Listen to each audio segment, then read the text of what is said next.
Let's go.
Good evening.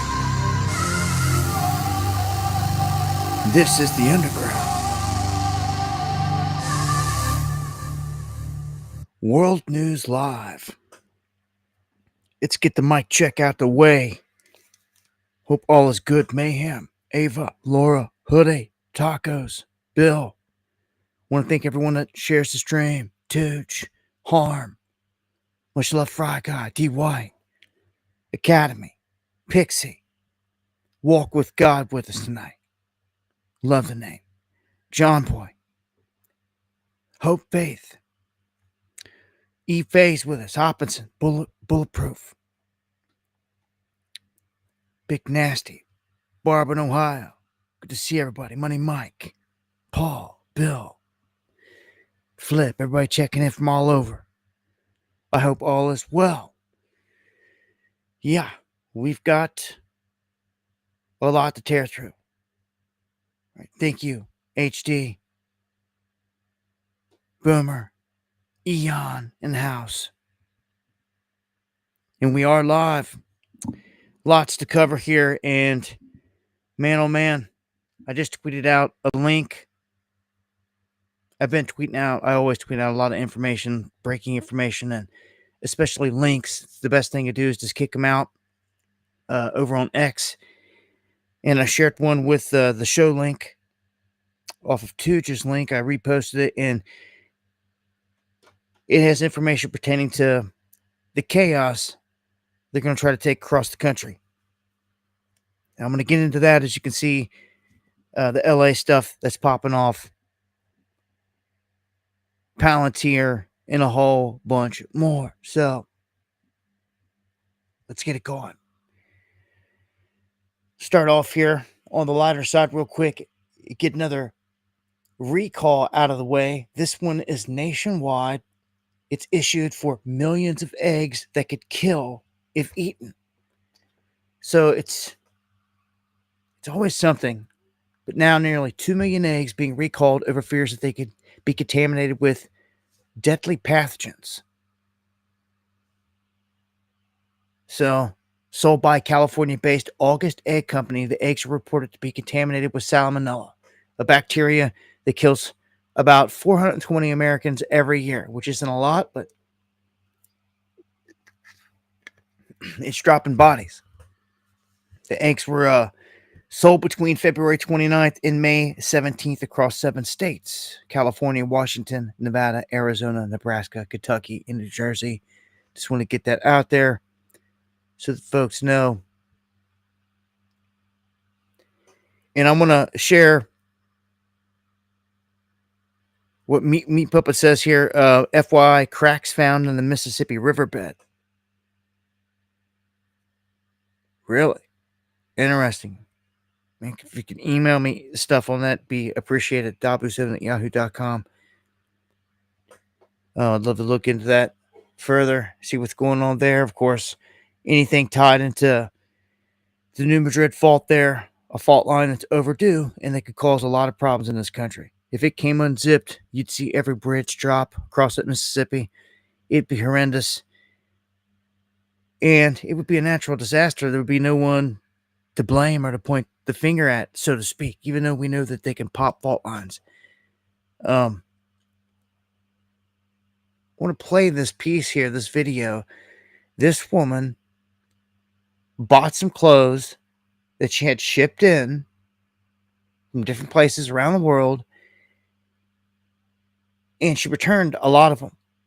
But she is shocked because she has been hit with a $1,200 tariff bill. This is crazy. And we're going to play this. All right, low-key freaking out. I'm sure TikTok can help me. So I ordered a bunch of dresses from ASOS to try on for my trip, and I ended up keeping one, maybe two. Better keep two. Anyways, I it's affordable. I think they were under $150. I got my mail today, and I got this. And I open it, and I'm like, it's an invoice for $1,243. What is this? I open it, and it's a list of everything I ordered from ASOS. I would have never ordered from ASOS or anywhere that I know that I would have to be charged for. I'm assuming it's the tariff. Isn't that something that should have been shown at checkout? I had no idea when I checked out. I had no idea. Don't know how I got stuck with the $1,200 bill, which is actually more than my order. So if anybody has any recommendations, been through it, please let me know in the comments, because I do not want to be stuck with a $1,200 ASOS bill when I didn't even like anything that I ordered. This sucks. Wow. Okay. You want to find out the hard way? This is what has happened to this country. And again, you're hard pressed to find anyone that openly voted for Trump, one of them with their pom-poms over there, that will talk about any of this stuff. It's killing some of that crowd, which is good, because they need to wake up. They need to see what's going on. And instead of just making excuses all the time, it's only going to get you so far. But everything's going to catch up. Everything comes out in the wash. So here we are with something we've warned about big time. The tariffs. This is a classic example of what a ton of people are going to get hit with. And I think she had a good point that she said, shouldn't this be something that's brought up at checkout? When you're buying, when you're making the purchase? It should. It very well should. Not be all scammy to later send you a bill from whatever they want to make up, whatever they want to create. In this case, $1,200, what they put on her. Okay? They made up the number, throw it on her, like, you owe this in terms of the tariffs, 25% tariffs, whatever it is that Trump just put on wherever she ordered from. Now, that company could have been pulling from places around the world, and even from China, and that could have contributed to it. People are in for a rude awakening. To get a tax like this is unfair. It shouldn't be legal. You shouldn't be blindsided. You should know full well that should be made a law or a part of this whole process, that if this is going to be the way that it is, and people are going to have to pay these huge bills, that they know about it in advance. Because you're about to see a wave of Americans that are getting smacked like a ball bat right to the face with this, and they can't believe it. They're shocked. In this case, it was more expensive than what she even bought.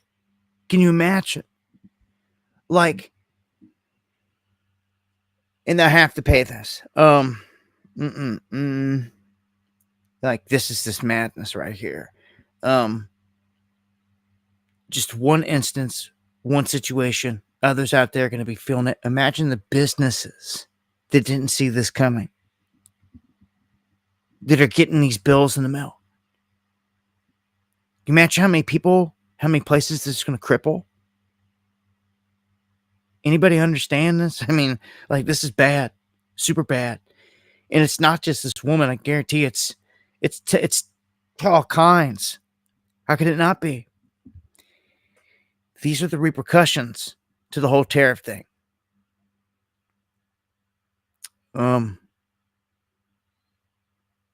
It's just crazy, man.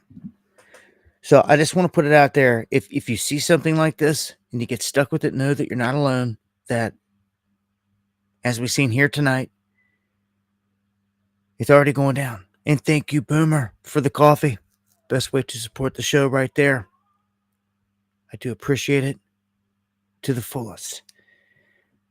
Gonna keep it pushing. U.S. electric vehicle adoption plummets. The EV interest among U.S. drivers has dropped to 16%.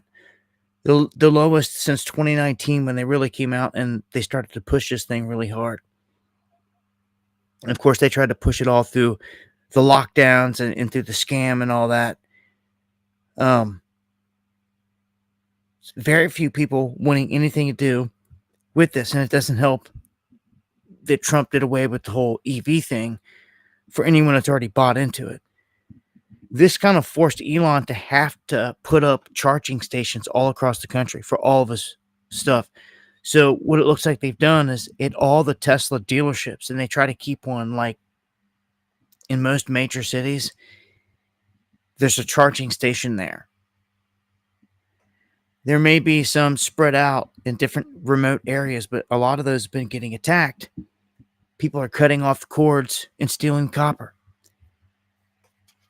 So they have to be basically at a manned location to kind of stop that.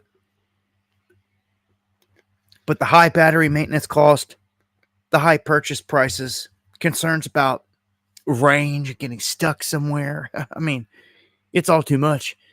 Like, you show up at Hertz or somewhere to get a rent-a-car, go cross country for a big trip.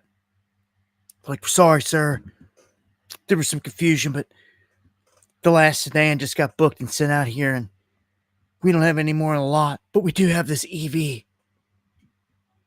We'll knock like half off your bill if you take it.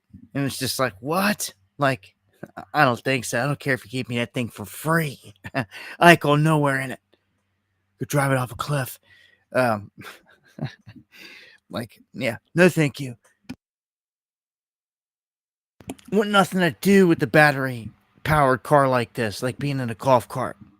Again, like, I was by somebody the other day at the red light, and like, I heard the car shut off, and like, went up to another light, and like, I heard the vehicle shut off, and then turned green. I hit the gas and I went, and like, man, I must have been 20 lengths or more ahead of this vehicle before their car was even started, where they could hit the gas, or hit the power. You can't call it gas no more. You can't call it gas no more in an EV.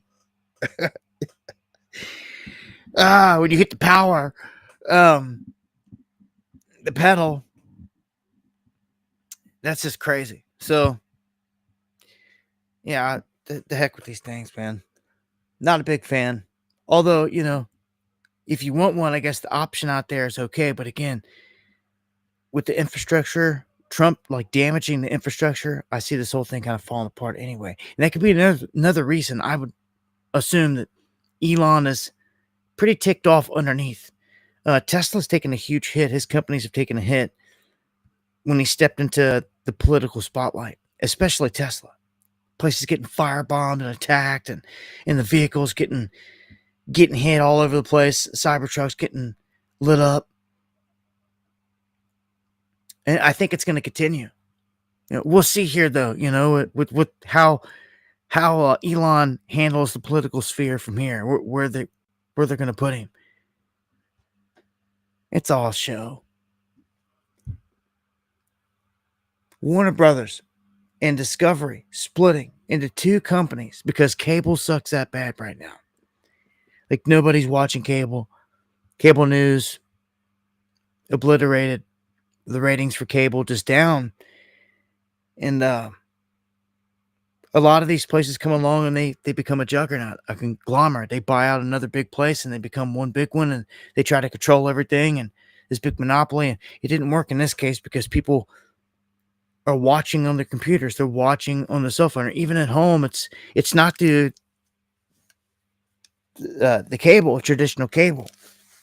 It's going downhill. People got Netflix and all this other stuff, so they're putting their money there to watch their show or whatever, and they're satisfied with that.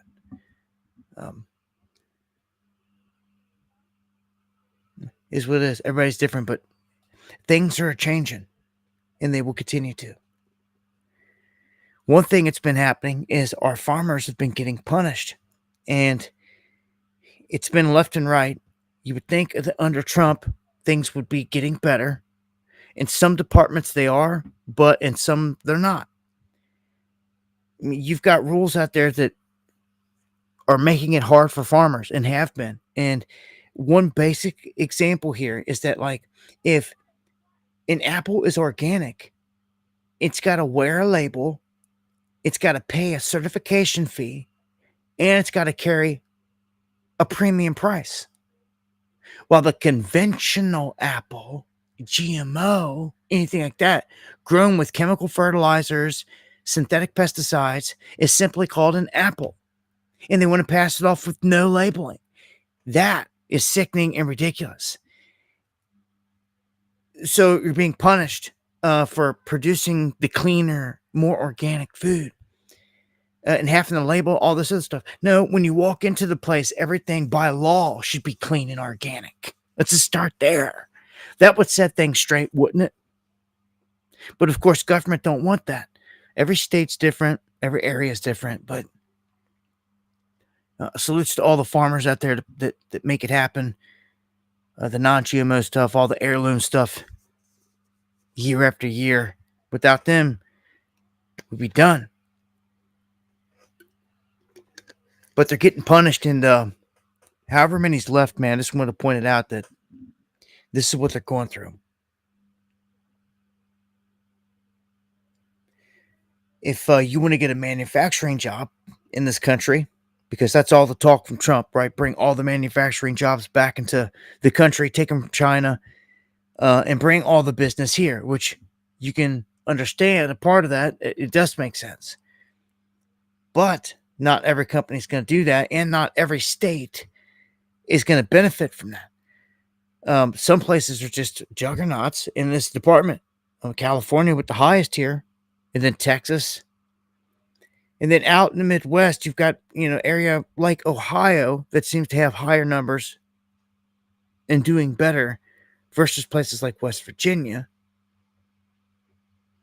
which would be like on the opposite end of the scale here. Of course, places like Wyoming don't have much going. California, Texas, they got a lot of bigger cities within their bigger state.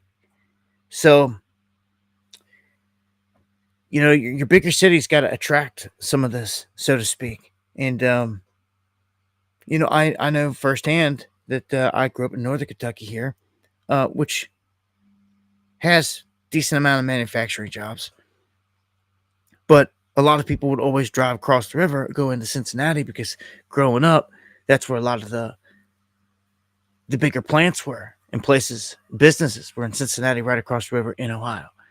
Um, so I know that for a fact. I can't speak on any of these other places. You guys know what it's like in your neck of the woods, but that's what it looks like right now. Just just because they're saying jobs are coming to this area, manufacturing is coming to an area, it's not always going to be a huge thing. It doesn't mean jobs for humans, man. Um, a lot of these places are replacing the people with AI and robots left and right. The whole design of the plant is being made this way with the future in mind. And it cuts out large portions of people. Now, if you're somebody in a business looking at things like this, and you can see that within 5 years, you can get all your money back on what you just spent, and you'll erase all this overhead of, salaries you got to pay people, insurance you got to pay on people, all this stuff. You can remove that forever. Like, they're liking that from a business perspective. Puts more money in their pocket, and it's a new wave. And thank you, Nicole, for the coffee. Much love. God bless. Just saying, man, it's competition. It's no longer just between humans, man. I don't even know if you can call it a competition, because they're just replacing you. They're just replacing people. Somebody's sitting somewhere tonight talking about, over dinner somewhere, a business that they're getting ready to fire up, and the whole aspect of it is being laid out in terms of AI, robotics, the state of the art technology, and exactly what I've been saying. Very few people. Places that used to have 200 people operate inside of a warehouse would have literally a dozen or less at this point. And that's a huge cut. Where do all those people go? When all these businesses start doing this, I'm telling you, we're going to see, it's going to be like apocalyptic in terms of jobs. There's a setup happening. I really think everyone needs to take time to think about this. There's a huge setup happening, because everything is about to be replaced, and they're never going to come out. I mean, they know that you know about this, but they're never going to come out and say, oh, you're getting replaced flat out, like your senators and all that. No. The push for all this technology to be implemented, they're never going to tell you that it's here to replace you flat out, or for the sheep. They're just going to say, hey, new technology, we're rolling it out. And they keep promising jobs, which is a lie. And they know it's a lie, because anyone that's honest, giving you an honest projection from here, would be saying, look, jobs are going to dwindle. They're going to start going downhill big time. Certain sectors are going to get hit above others. And we've looked at that. We've dove into this. I think it's important, because you need to be talking about this with your friends and your family. The next 5 years, really, up to 2030, we always knew this. There's going to be a massive, monumental global shift in everything. Their hope is to have everything digitized, everyone on digital money, and AI overseeing everything. The beast really overseeing everything. It could tap in any country, any camera, anything, any moment, any bit of information. It's tracking you constantly. When this AI is rolled out, there's no escaping it. You got a phone, right? You got a cell phone, right? So there's all your kids and all your friends and everybody else. Everybody's tracked like an animal. And no one's going to give up that phone. Oh, I have to have the phone. Every person's going to say, I need the phone. They're going to keep the phone. So they're going to continue to get tracked, traced, know your every move, listening to every conversation that you have. And you know this. I say it all the time, but does anyone ever do anything to stop it? I'm telling you what. This gets scary. All right. Not just with. All right. Listen to this. I've been shown, given examples, and it used to be we'd be out when I first started seeing this stuff. We'd have a conversation or something about, oh, we need to buy a new window. Oh, that one's cracked or something broke, this and that, carrying it on. Like, hadn't never talked about buying a window, had never nothing like that ever, right? And like, next thing you know, you go in, sit down, pull up a screen, do some searching, flip through some things, and an ad pops up, and it's for Windows.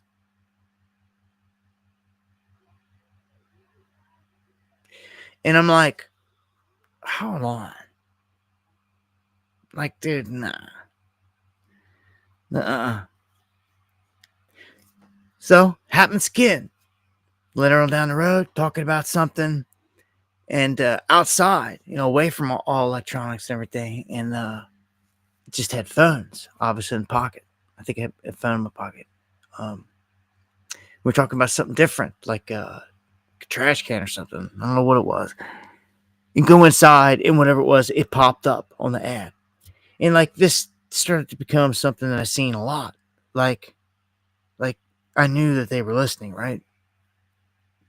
And they are. They're listening. I wouldn't be surprised to get off here and I see an ad for Windows again or something stupid. Like, or getting emails for it. Like, it's all tied in together, right? So I'm sitting here last night and thinking, sitting here in deep thought, looking out the window, just thinking, like, all of a sudden my knees start hurting me, start cramping me for no reason, right? Like, just start hurting. Just one cramps. It hasn't hurt me since. It didn't hurt me before. It was crazy. It was abnormally for a long time. For like 10 minutes, it didn't go away, and like, it was hurting bad. And I was like, damn. I was like, what the hell is going on, man? Well, I just was getting ready to get up, go to bed, and I checked the emails one last time. And of course, I refresh it, and there's a fresh one that just pops up. And it said, your knee support. I said, dude, are you kidding me? Are you reading my mind now?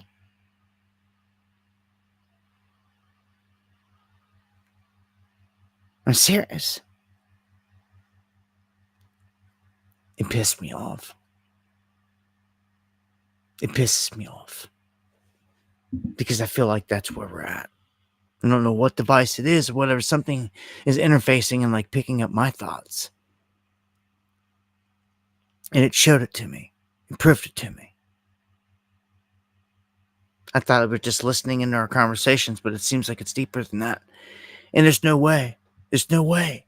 Because last night was just so ironic. I felt like something was attacking me. And I was like, man, well, God, take this pain away from me, and all this. And like, I never said nothing. I took about my knee, nothing. And for that to pop up right there, it was like something right here in the ether was responding, like watching, and like sent that to me.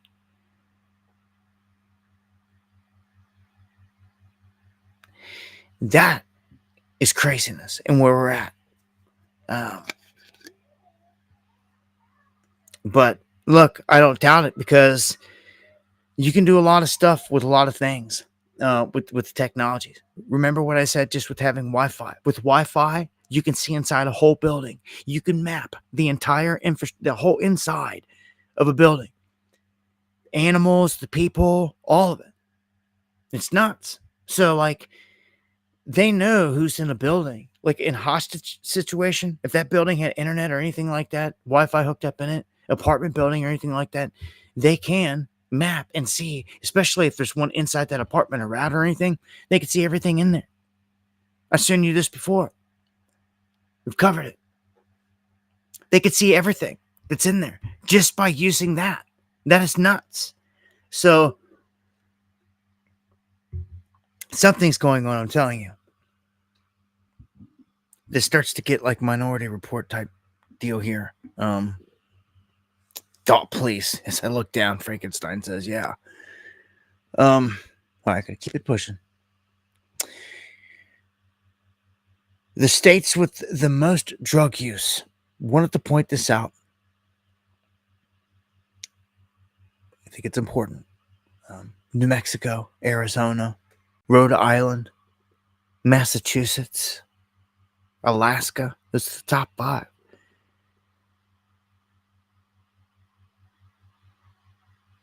might be kind of shocking when you see all these clips coming from LA and the junkies all over the streets and in places like that. The bigger cities is what you would expect, but no, it's not the case, really. It's not always the case. New Mexico doesn't have a whole lot of, but this is teenage drug users. Drugs are a huge problem, man. The fentanyl and all that, knocking people off. It's killed more people than anything in my life. I got a couple buddies, man, that I grew up with that weren't bad dudes. They were good people. And they got clipped in this game, thinking they took a pill. Somebody gave them at work or whatever, a little Percocet or something like that, and killed them.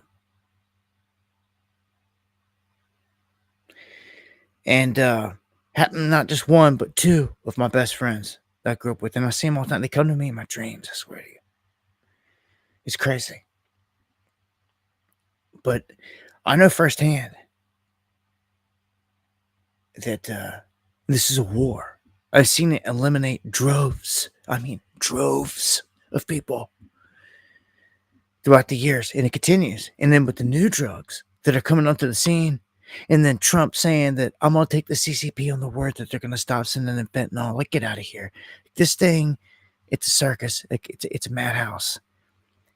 It's mafia controlled. This place is just dirty and evil. This planet is, man. It's ran by very bad people through and through. The drugs are brought here just like all the other chaos. It's allowed. The lowest usage in terms of states is going 47 to 51, Arkansas, Tennessee, Texas, Utah, and Alabama. So, just look what the nation's facing. And I wanted to shake you this. This is nuts, man. The cats in Indonesia are going to be dead in no time. The guys in Indonesia, 72% of them smoke cigarettes. China, this blew me away too. 44.4% of the males in all of China smoke. It's almost half, man. That is crazy numbers. But what's nuts is look at the female. The males in Indonesia and in China versus the females is crazy because the females are only like 1.8% in Indonesia, which is low. In China, 1.4. South Korea, it starts to even out more. And like France is almost completely even. Like 35% of the men smoke, 34% of the women smoke. More even numbers. But man, for whatever reason, in Indonesia and China, the men smoke a lot, and the women don't, which is fine. Like I quit smoking. Like everyone should, smoke your Mary Jane, smoke your medicine, smoke whatever. But like, what's tobacco doing for anybody? We're giving you cancer and killing you, really, and being a bad habit. That's how I seen it. Like, you should kick the habit. And these days, there's so many chemicals in it anyway that. Thank you, Pittsburgh Pete, for the coffee. Much love. Thank you for the support. God bless. But look what the U.S. is real quick. 22%. I would have thought that we would have been way up there above other places, but we were lower than I expected. But you can see there, 22% of the men, 16% of the women here in the U.S. smoke.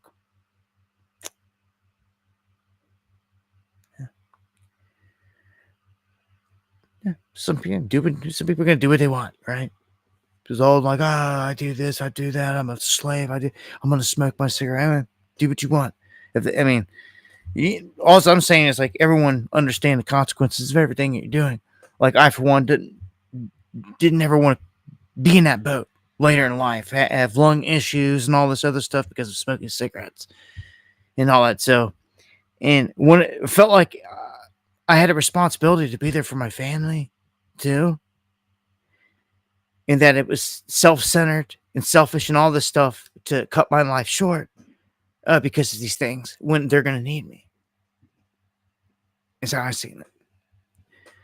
So,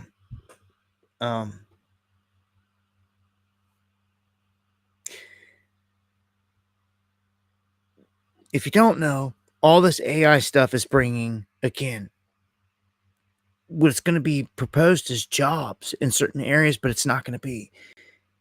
It's going to bring big warehouses full of robots and AI, and what they are is their data centers. And believe it or not, the United States has more data centers than anywhere in the world. We have 5,426 different locations in the U.S. That's crazy. Like 5,000 different data hub centers. That's just nationwide. That's a ton.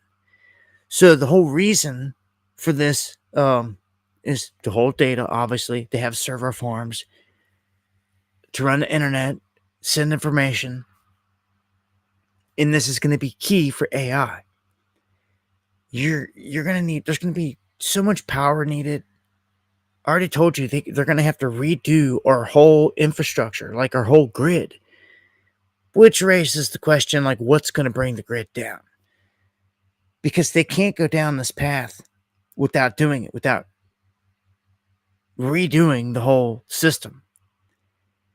They're already telling all the places that are involved with AI to make their own power plants, which is crazy. It's unprecedented, never been heard of. But when you look at where most of the data centers are in the country, the most are in Virginia. And that's where the feds are, by and large. So there's all kinds in Virginia, which makes it a high probability target in a war scenario. It does. Big time. You can see Chicago, 137, Texas, 273, California, really second place there, 317. Those are the biggest places. Florida, 109. New York, 120. So that shows me California, Virginia, Texas, top of the list in terms of getting hit, getting targeted. These areas. Now, we are clearly going into a head-on battle with China. And it's clearly a setup that we're meant to lose. Unfortunately, no one ever wants to hear that part. All the proof's there. The evidence is there. You know, they're hitting all across the place. They own property next to all of our bases. No one's saying a word about it. It's a setup. It's a setup. In Arizona, instead of locking down on it and enforcing that rule, they went the opposite way. And the governor said, no, the Chinese can't come in and grab up and buy land next to our bases. Like, you fool. Like, that's treasonous. It's a setup. Again, people want to show up like, how's it the setup? Like, where you been? Where you been? The whole time they've been slipping across the border, right? Where you been? Christopher Wray said on his way out the door, they're embedded in everything. Where you been? Sleeping? This ain't a conspiracy. It's real deal. It's a setup. When the head dude of the FBI rolling out the door says they're everywhere, good luck, deuces. Like, snicker them. Like, it's a setup. It's a setup. Everybody's sitting there, looking around, doing nothing. Like, they need to get it together. Huge event's about to happen. It's clear who they're going to blame. China is playing the role. They're going to take the blame. Okay? They're playing their position. Right?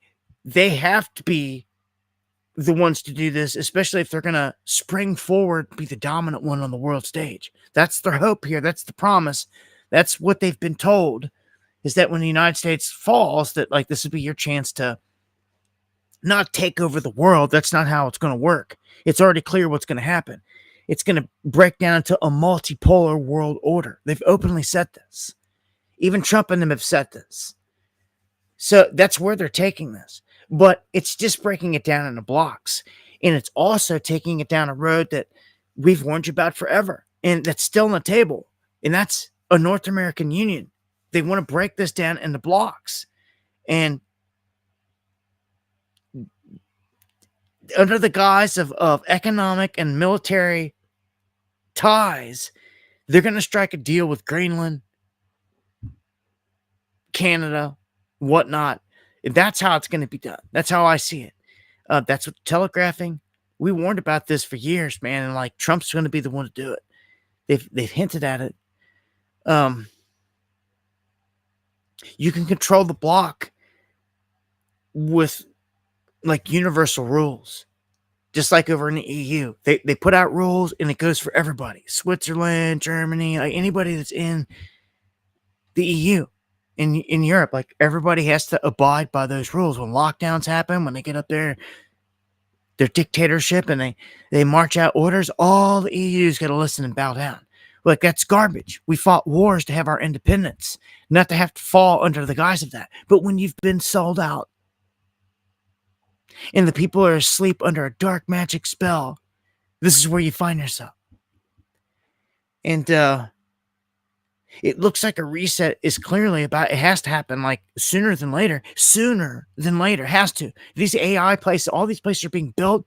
It's a race right now with China. But let me say this. China wins if they shut our lights out, they put us back, they take the lead in this AI thing. They don't ever have to really fire a shot. What they do is they cripple us. And what that means then is we can't make a move to help Taiwan. And look, they've openly said they're going to take Taiwan by 2027.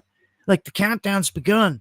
Hourglass has been flipped. This is open knowledge, known in the open. And 27 will be a big war year, period. It's written in the stars, man. It's like, you look up different prophecies for years and different things like that. 2027 is been a targeted hot year and window the entire time. And so is now 2025, to be honest with you. Which anything can happen at any time. Look, I've long warned about the lights getting shut off and this reset of the banks and then pushing their digital blockchain, beast blockchain, and all that. I've been telling you this for years, man.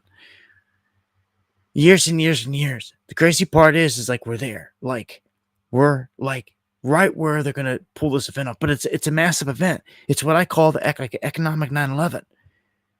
Which love Curious George. Georgia.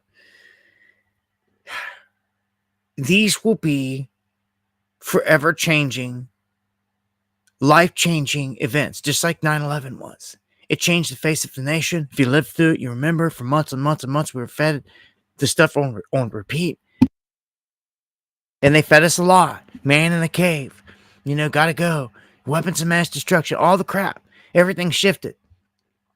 Same thing's about to happen here. A shift. I don't think the whole shift isn't meant to destroy us completely. I think it's just meant to knock us off the perch as the global world leader and usher in a new global digital way, which everything points to it. And we know, even Trump said he's here to reset everything, man. The World Economic Forum, great reset. Like, none of that has happened yet. So, all right, keep it pushing. These are the worst states to be a gun owner. Point them out. Again, important. The worst, Hawaii. I'd hate to be stuck out in an island with no self-defense, like no nothing. Second is Massachusetts. Third, California. Fourth, New York. 5, Illinois. And I seen a video of a brother earlier today talking out of California. He had some great points, like, and I've been guilty of it myself, and it's just because I rip into like I'm militant of just tearing and stuff. Like, people need to get it together. People need to do something, but we need to pray more pray more for the change. Like, I pray that my people in California get it together and that they overcome the beast there, because I know it's a battle. I know there's good people and they're fighting the fight. So I do. I pray that the people rise to the occasion in all these places, in Hawaii, Massachusetts, California, New York, Illinois, and secure your freedoms, because they're getting eroded and stripped away in those places.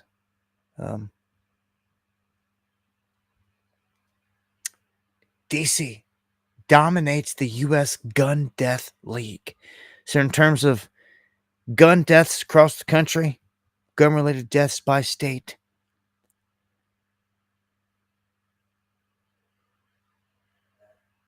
you can see where everything sits.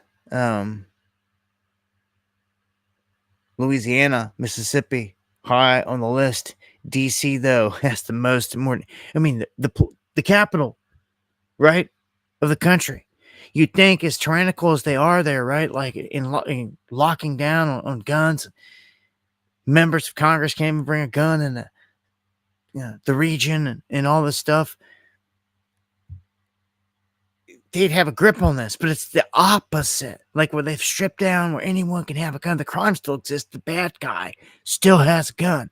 It just means that many more people are defenseless, walking out of the Capitol, walking down the Capitol steps to get mugged for your gold necklace or whatever in your wedding ring, and they get away with it. Or they can just cap you, drop you, and take off running. Pull a Seth Rich, come up and assassinate you. Which is nuts. I don't have the video clip, but this brings me to Vegas. Where's Vegas on here? All right, Nevada has only 6. It's at 6. I seen a clip today and I can't play it, and so there's no sense of me pulling up a link, because I can't show you. It's graphic. If you look it up, I think in my feed, World Star Hip Hop, which I'm not a huge fan of, but they share some news, and this was some news, and it was graphic, and it was a YouTube live streamer live in Vegas with his wife on the block, on the streets, out in Vegas live, and his ops, another YouTube live streamer, gangster.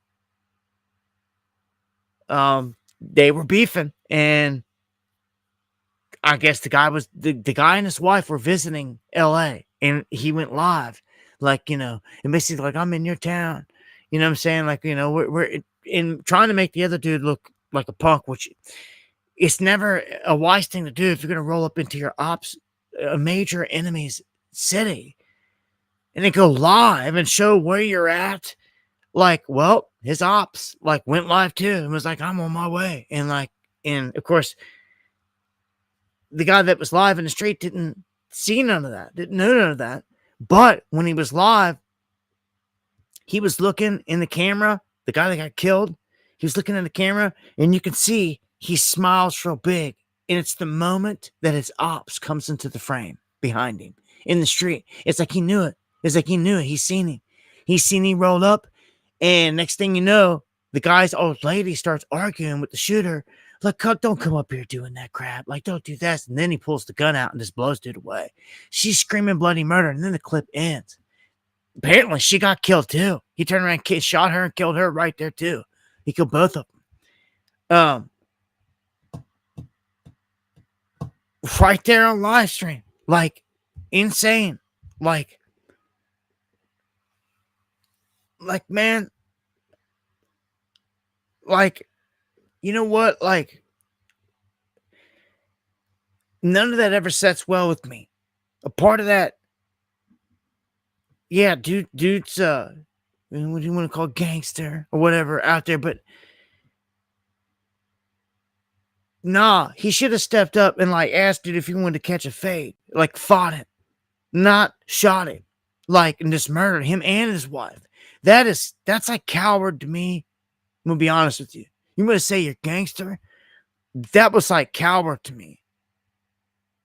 Like, you should have knuckled up. Like, we made a song a long time ago. It's called Stop, Drop the Guns, and Knuckle Up. Because we had so many brothers getting shot and all this other stuff. Going to jail for guns. Stop, drop the guns, and knuckle up. That's when all my boys, everyone was getting involved with the UFC and fighting and all that. And it was the same thing. Stop, drop the guns, and knuckle up. And this guy had every chance to square up with dude straight up right there in this town, unless he was scared, unless he thought he would get whooped. And that's what I'm saying. You're a coward then. Like, if you're going to stand on it, like, stand on it. But I don't know, man. Like, when it comes to banging, it's different. You know, it could have been just different sets. And just on set alone, dude had to have shot him and blown him away. Just on those principles. You know, when it gets into the gang culture, but I don't know the full background of both these guys. I just know what I've seen from the video clips there at face value. They very well both could have been gang affiliated. It looks like the one definitely was, and the other one probably was too. It just doesn't. These things happen though. Like, if any enemy gang member comes into a person's territory, this is what happens all the time.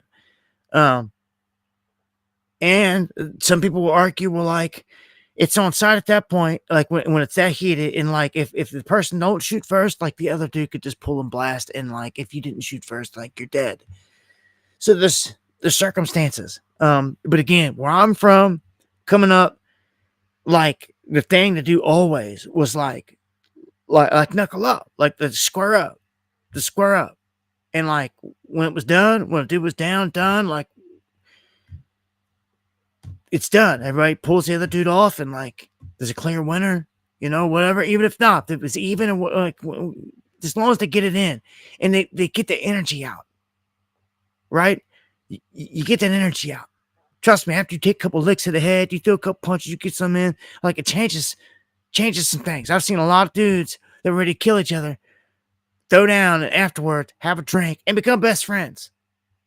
Great friends afterwards. I've seen it. And they could have killed each other. I've seen it go the other way. I've seen. Let's keep my mouth shut. I've seen some bad things. John, thank you for the coffee. Brian J. Cat or Nap, thank you for 3 coffees. And Sean, sending that information. I'm gonna tear into that riverbed cracks as soon as we're off the show. So I got time to look at it. You know, and it just, I don't know, every situation, I don't know.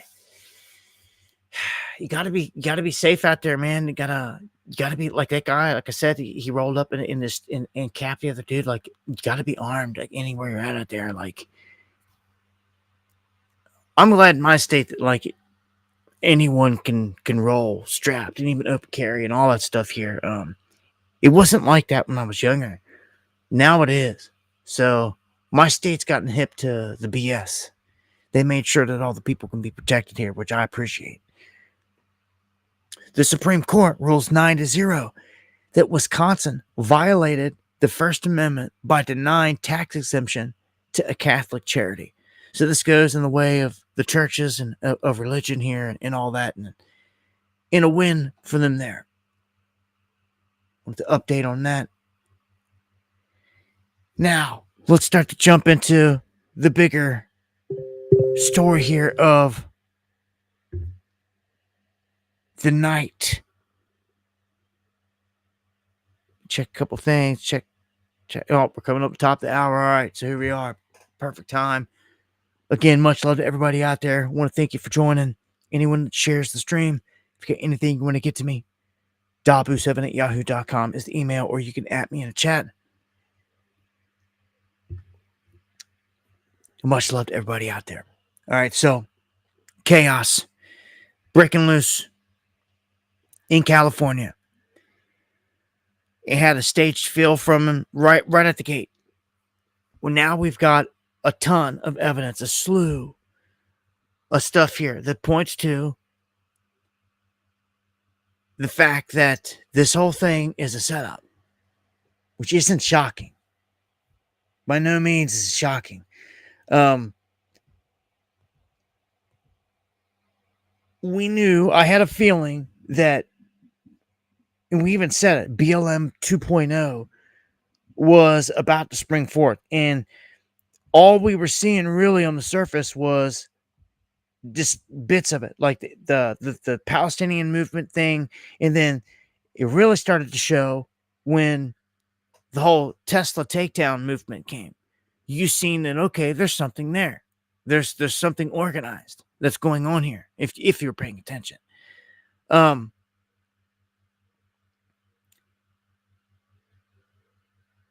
this thing is so staged and so organized that it's disgustingly sick. All right, let me throw this out there real quick before I forget. I tell you all the time a huge event's going to happen, and you should probably look to the heavens to see what's going on. Well, I did. If you don't know, this is why they say as above, so below. Because your enemies, the masters of illusion and deception, they roll a certain way. And what happens in the heavens has a lot to do with what they do down here. Understand that clearly. It's part of the witchcraft. Do you understand? It's really sciences that you were never taught. When things are in retrograde, this holds a high energy type of thing for them. And they like to pull off events there, just like 9/11. 9/11 went down. Was it Saturn in retrograde or Venus? It was one of the two. One of them were in retrograde, and it's not just that they're in retrograde; it's what they're going through, what constellation, because every constellation has a different meaning, and some represent war and represent chaos and things like that. You can ignore it if you want. You can say, "Oh, blah blah blah." That's fine. Be small-minded and ignorant. Your enemy is showing you that there's a method to their madness. It would be intelligent to pay attention to it. Then you get a bead.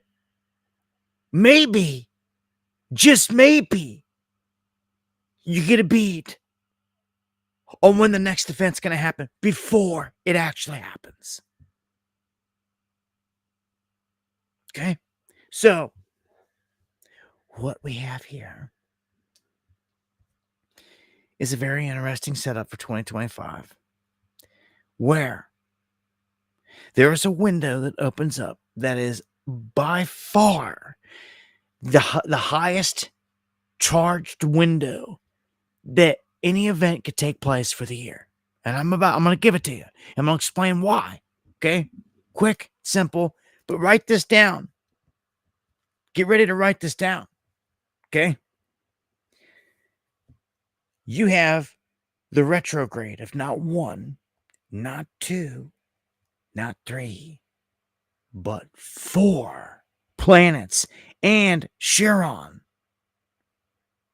that you can add in there, which is another heavenly body smaller than Pluto. But you will have 4 planets in retrograde at the same time, which is very, very rare. Let me tell you. And this is when it kicks off. When all 4 will be in retrograde. Some will be in retrograde before this. Some come in after. Some have different times throughout the year. That's just how it works. But this window where all 4 are in retrograde is just unheard of. Okay? So November 11th, 11/11 is when it begins. You can't make this up. 11/11 through the 28th. So November 11th through the 28th. This little window of time is going to have all 4 of those planets in retrograde. Don't you forget it. Don't you dare forget it. All right. Let's dive into the chaos in LA. And there was just, it's crazy because when this sparked, a guy that I got a lot of this information from, he does the astral stuff. There was just a huge shift in the cosmos. I forget exactly what it was and what shifted into what, but he even said he guys expect a huge shift in where things can happen. And then here we have this whole huge staged event pop off in LA is because all the signs are there, and I'm going to prove it to you. So, if you're new to the game, if this is your first rodeo, this is the first time you're seeing riots kicked up somewhere and you're just showing up or something like that, you need to understand that we've seen this a million times. Some of us have. I've been covering stuff like this for a long, long time. Now, on the surface, if you're just watching the news, it can be portrayed to you that you've got a bunch of goons running around the streets and you need the feds to come save the day. You need the feds to come save the day. Police getting their butt whooped down there. They can't handle it. On the front line, we got to send in the feds. We got to federalize. That is what you don't want. You want your own people to be able to handle a situation, but you do not want a police state cracking down as your answer. And in the beginning, what people will find themselves doing is like, yeah, get them bad guys. And they'll be rooting on the cops to get what they perceive to be as bad guys. But then, if you get up off your butt and you go down to these places and you see what's really happening, this is a different experience. You get to see that all these cops aren't friendlies, that they will shove a shotgun right in your face. They don't care if you've got press badges, anything else. They will douse you with chemical munitions that will have an effect on you for the rest of your life. They will do all these things, and they're not friendlies. By no means, okay? True, there's some agitators in the streets, but what this comes back to, what we've figured out, we've done all the hard homework and been through all the crap throughout all these years to know that they create the problem to supply the solution. Okay? So, rolling in the feds is the solution in the end, meaning they sparked a lot of this. How do they spark it? They fund it. Very simple. You pay protesters, you support it, you fund it, you fuel it. And this is the motto of George Soros. This is what they do. This is what he's always done. Back in Ferguson, St. Louis, a decade ago, it was a long time ago, when Michael, whatever his name was Moore, got killed there. It was another city where a brother gets killed and all chaos breaks loose, start burning down stuff.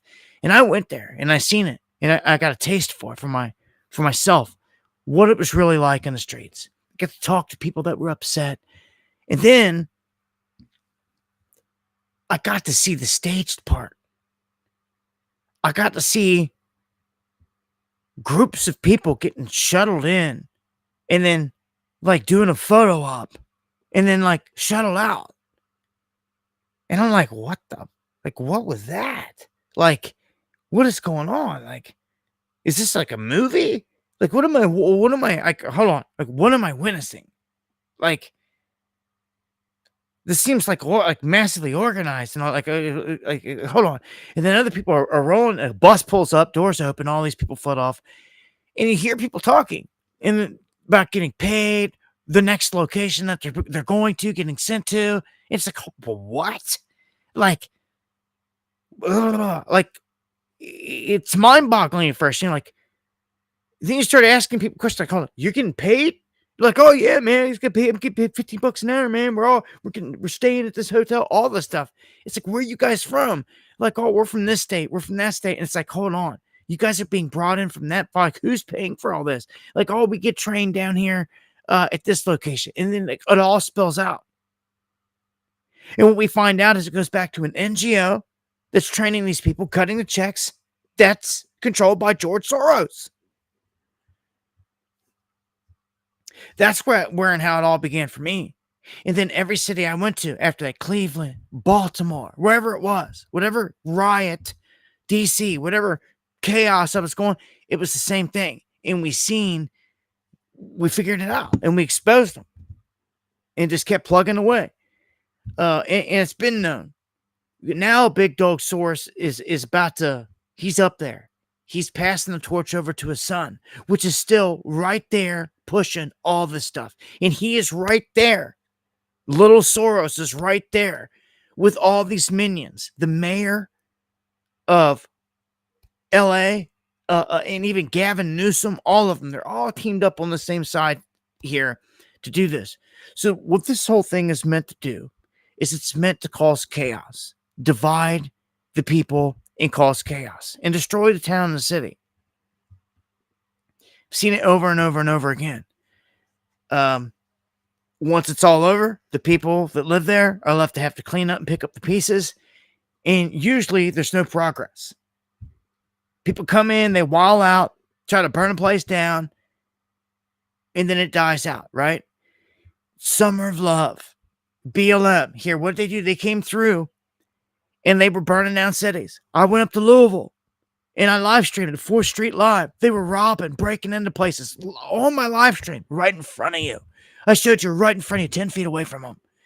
They could have came up, bricked me, shot me. They could have done anything. But about 50 yards away, there was a huge line of cops, right? They were watching. They did nothing. They did not chase them, try to do anything. They let them do it. Then they moved on to the liquor stores. It means every store you could think of. The cell phone store. They were ripping off the model phones out of the walls.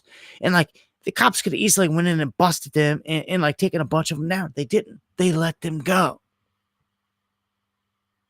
Do you understand this? Are you computing what I'm saying here? The cops sat there on orders and watched them burn the place down. So much so they let them catch things on fire. The building connected to my hotel, they caught on fire, and we had to leave because of it. That's why I had to end the strength and get out of there, get my family out of the hotel and everything else. And the cops are mean mugging us on the way out. Like we did something wrong. And you want to say they're the good guys, you better think again. Like the feds and all these cricket gangs, like all I've seen, man, is by and large, and yeah, there are some good cops out there. Just like there's probably some good gangsters, right? But by and large, they're part of their own club that protects them and all this other stuff. They're part of a gang themselves. And there's corruption all through it. Some of the biggest cases and murders that I've investigated in my life involve crooked police and whole entire units. Las Vegas and LA police departments. I mean, the cover up of Tupac and Biggie's murders, that was all cops, man, and feds.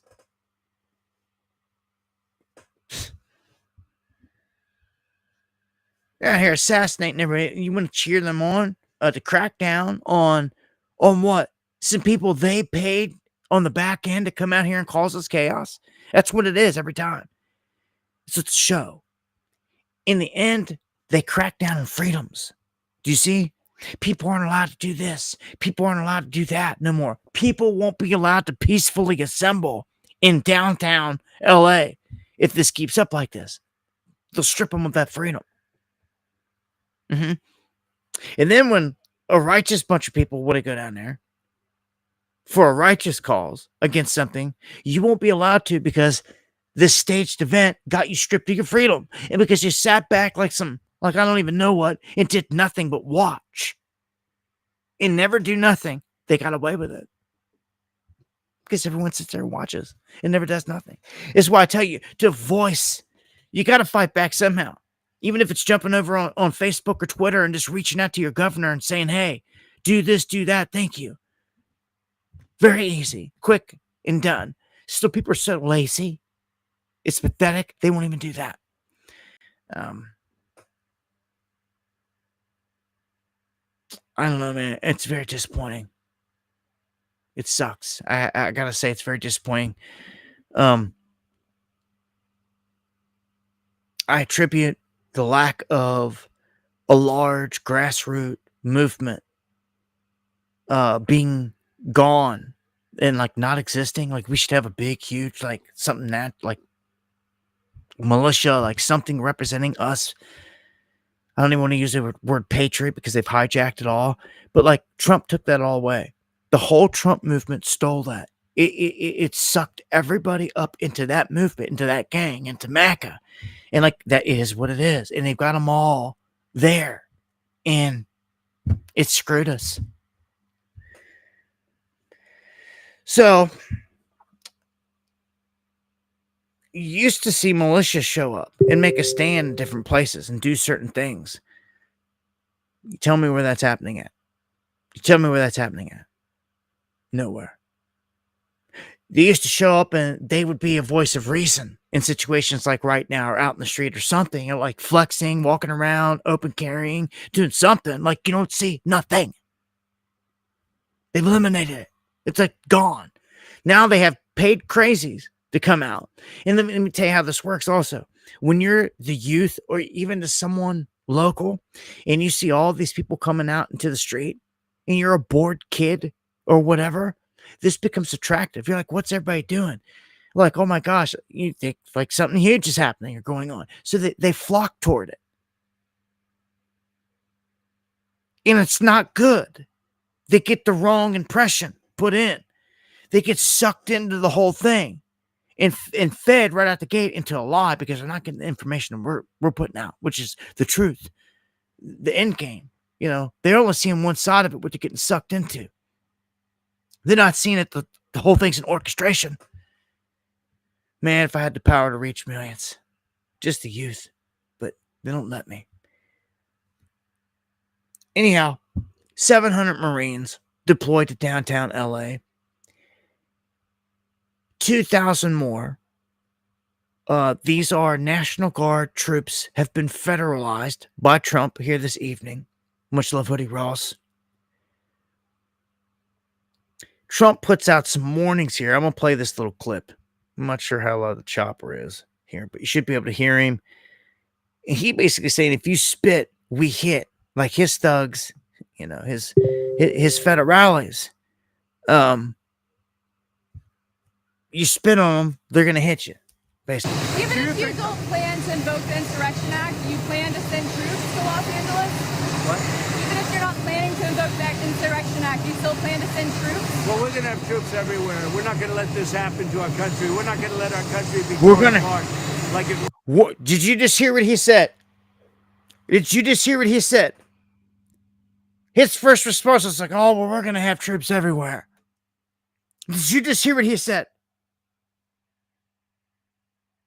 We got to protect our country. We're not even... The question was geared toward LA. He just told you and showed you with his first words, if you're paying attention, he's going to have troops everywhere. All kinds of cities, I'm telling you. This is crazy, man. Well, back it up. Plan to invoke the Insurrection Act, you plan to send troops to Los Angeles? What? Even if you're not planning to invoke the Insurrection Act, you still plan to send troops? Well, we're going to have troops everywhere. We're not going to let this happen to our country. We're not going to let our country be torn apart like it was under Biden and his auto pen. What is the bar for sending Marines to The bar is what I think it is. I mean, if we see danger to our country and to our citizens, we'll be very, very strong in terms of law and order. It's about law and order.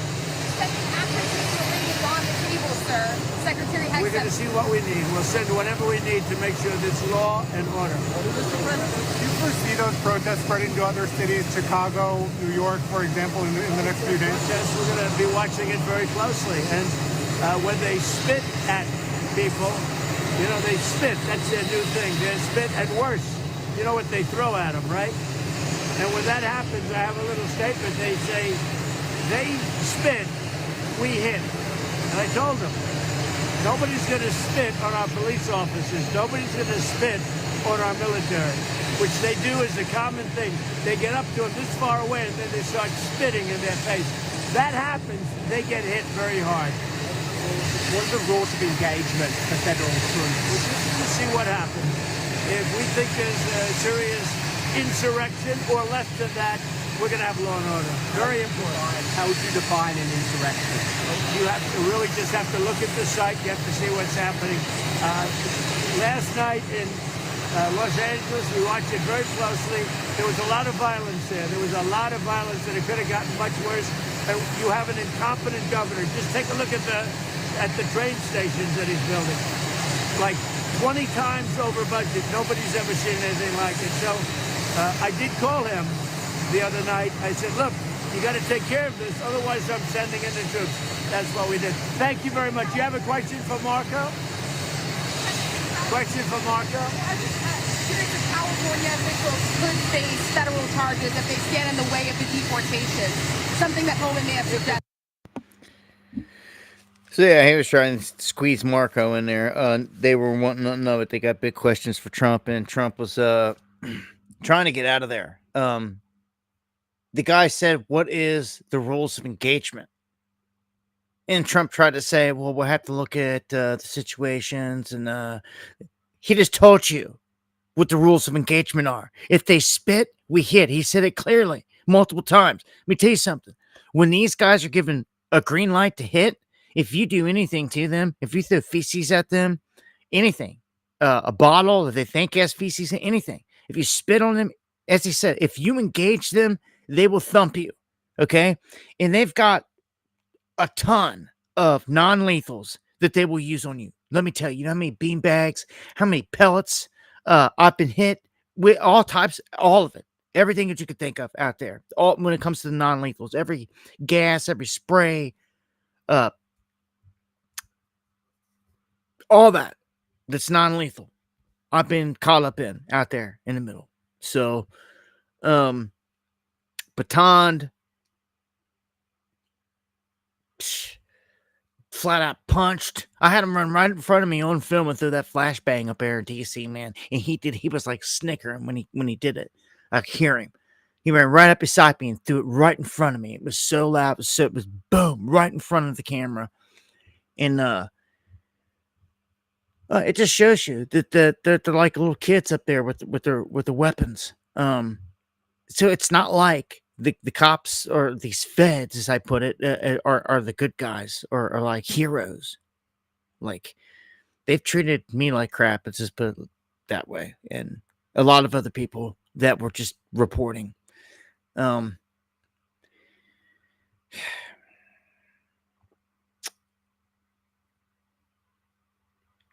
what do?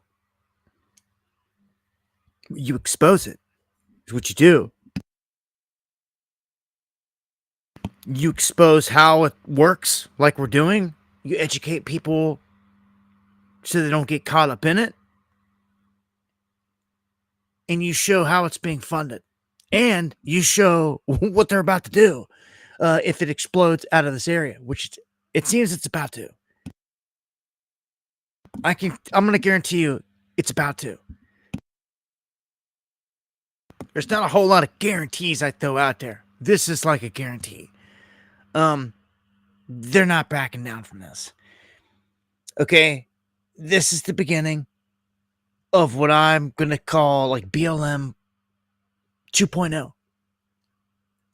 It's like the new version. So they're going to start hitting cities, attacking them, and it's going to be a little bit of a different wave of people. Again, it's younger people that don't know that are being used. That's all I saw in Ferguson and all that. Younger people that were being used that didn't understand what really they were doing. And in some of them's mind, they thought that they were fighting the fight and getting paid to do it. So when people truly believe in something, that's when it gets even more dangerous. Because when people are willing to put their life on the line, they're not out there just to get a paycheck. They're willing to like take some pain or die potentially for a cause. And that's different.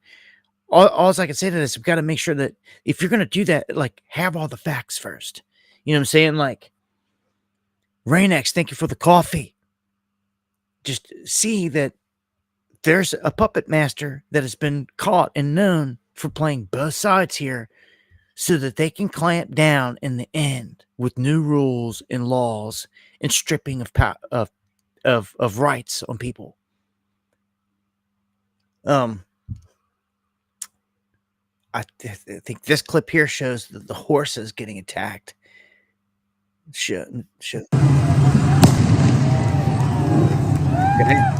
Now that's something you're gonna have some difficulty with out there when you're the police. Is these like fireworks going off, and the rioters are using fireworks, so they're using bottle rockets and other fireworks that like shoot out balls of fire and things like that, Roman candle type deals. Non-lethal, if you will, is what they're using in return, and that's what's going back and forth here. Rubber bullets, chemicals, fireworks. That's what you're getting on the front lines right now, until at some point lethal munitions get pulled somewhere somehow. Somebody does a drive by, or they make the call and something crazy happens. I don't know. I know a lot of troops are going to be down in this area now. That's for sure. LA declared a war zone. Okay, all these vehicles got lit on fire. They did the classic stuff. A lot of photo ops, made sure the cars got lit on fire, and they had a guy jump on top of the flag and wave it around, and they got a million pictures and blasted everywhere. And then everybody fell back because that's what they do. That's exactly how they roll. They did start to get people taking to the streets, and this is why I'm telling you it's going to spread. And I got it over on my X posted tonight. It's confirmed. Groups of people were already gathering in Texas. So Texas is already seeing a group like this forming larger. Now I'm about to show you what D. White says in 2020. BLM came and marched around in my town. My town folk loaded up their pew-pews and followed them around until they left. They were all from out of the area. You got that exactly right. You got that exactly right, brother. And everybody, you better be on your P's and Q's. You can either do like he said and be somebody that like sits there and stalks them around your town, like daring them to make a stupid move, or not. Just stay in your house with the door closed, and they'll burn down the local 7-Eleven and a couple other places that you like to frequent, and you'll be without them for months on end and maybe forever, because you guys failed to defend your city. Like, you got to get up off your tail and defend your town. That's for sure. Even if it sucks, if it's an inconvenience, you got to defend the home front somehow. And DY, I agree, brother. You got to be proactive there. I've seen it in too many towns. I've seen too many towns where there was no one to stand up when these goons came through, and it amplifies the chaos because it's lawlessness. Of course, they're going to start lighting things on fire, and it's usually the gas stations and places like that, corner stores, to get hit, wiped out. I've seen it so many times. I have seen it so many times. So many different cities. If LA was closer to me, if I could get to LA, I'd be down there covering that. If I was like, in Vegas or anywhere close where I could drive down there, I'd be there. I'd be there covering this because it's just what I do. And that's what I thrive to do. Is begin this. It's like, it's an adrenaline rush that you can't find many other places. It's fighting the fight. It's like being on the front line of a war. In many ways. And it is. In many ways. Just a different type of battlefield. And knowledge is power. But look, man. They're rolling in. big ammo, and I'm talking ammo, boxes of ammunition, not rubber bullets, like real ammo coming in on these Black Hawk helicopters. So like the Marines bringing their choppers in today. It's a surreal sight. This Black Hawk moved in just in the last few minutes from the Patrol, landing at that Homeland Security office on the Paramount side, right next to the Home Depot, and they are unloading this huge helicopter with, I mean, just boxes and boxes, dozens of boxes of ammunitions, less lethal weaponry. You see these tanks with flammable labels on the side, one after another, an entire shipment, as if they were getting ready for some kind of a major battle. I mean, it really has to be said, this is a remarkable sight. In the middle of a suburban street here, where they are just unloading all of these weapons, carts full of boxes and flammable weaponry. So you can see that it just made its own parking spot there in the parking lot of that Homeland Security office on the other side of the river, where all of this is taking place, and just a few blocks from that Home Depot and right across the freeway from where that car fire was, just a few blocks away, and the protesters and Sheriff's Department had been squaring off. But this site here at the Homeland Security office of these federal officials unloading dozens of boxes of weapons and ammunition is just quite a sight to behold here. Something I really don't recall ever seeing here. Guys, back to you. Yeah, that it reminds me of Ferguson in so many ways. Like, you have to be there to see it. When I was in Ferguson, the military rolled in and people were not believing it. And like, I'm freaking live and like sharing information and videos. Like, look, they're here. Well, like, they locked down Ferguson so hard. I can only imagine what LA is like. Wow. Because it's so big. It's a mega city. Like, that's a different animal, man. There's so many more people in like so many more areas, and it's like you literally are like in the Grand Theft Auto game, man. Like, it becomes surreal. Like, I'm telling you, I've been to so many different. It's all ripping through my mind right now. All these different cities and the chaos that I've been in. And it's always the people versus the cops, a clash, the chemical, the less lethal munitions, the helicopters. In Baltimore, they had helicopters that you could not see; you could only hear them. And at night, it was very eerie. And I was like up on fences and then trees, like trying to hide so I could live stream. I was trying to get the footage as frontline as possible. It was before I had the drone. This what actually made me get the drone. It's because if I had a drone, I would have sat back in an alley and flew the drone out, and I could have filmed and shown everything from the drone right above them. But I had a chopper above me, all blacked out, multiple. And they were watching us. They were watching us, our heat. They were watching us, like lit up, like daylight on their cams. And we couldn't see them. They were blacked out, had no flashers, had nothing, could not see nothing. And they had like 4 or 5 of them floating around the city, little battle fortresses. It was nuts. And like, you realize, man, they're like, they're watching this whole operation, like, and it's the full blown military. Like, if they want to come in and start smoking dudes with like full blown ammunition, it's been this close so many times. So many times. It always gets to this level. But if someone wants to start shooting from the crowd, real bullets, and we get a couple officers killed or something like that, well, I'm going to tell you now. They won't stop. Like, this thing, like, this is bad. This is real bad. Now, let me also say this, because I'm on social media a lot and on X a lot, obviously, with what I do. I seen, and I called them out too, I seen multiple senators come running out saying, the way to stop this is just to go ahead and vote for the BBB. That way all these extra cops can be sent. And I'm just like, no. That's a lie. That's good. Now you've just exposed yourself. You see, to us that think like an investigator, like you just smoked yourself. When 2, 3, 4 of these goons come out to social media, it's like you've all been given orders, which you have. And it shows because you come out like lemmings and you repeat it, the same little script. The same little script. The answers to sign the BBB. The answers to sign the BBB. Almost word for word in some instances.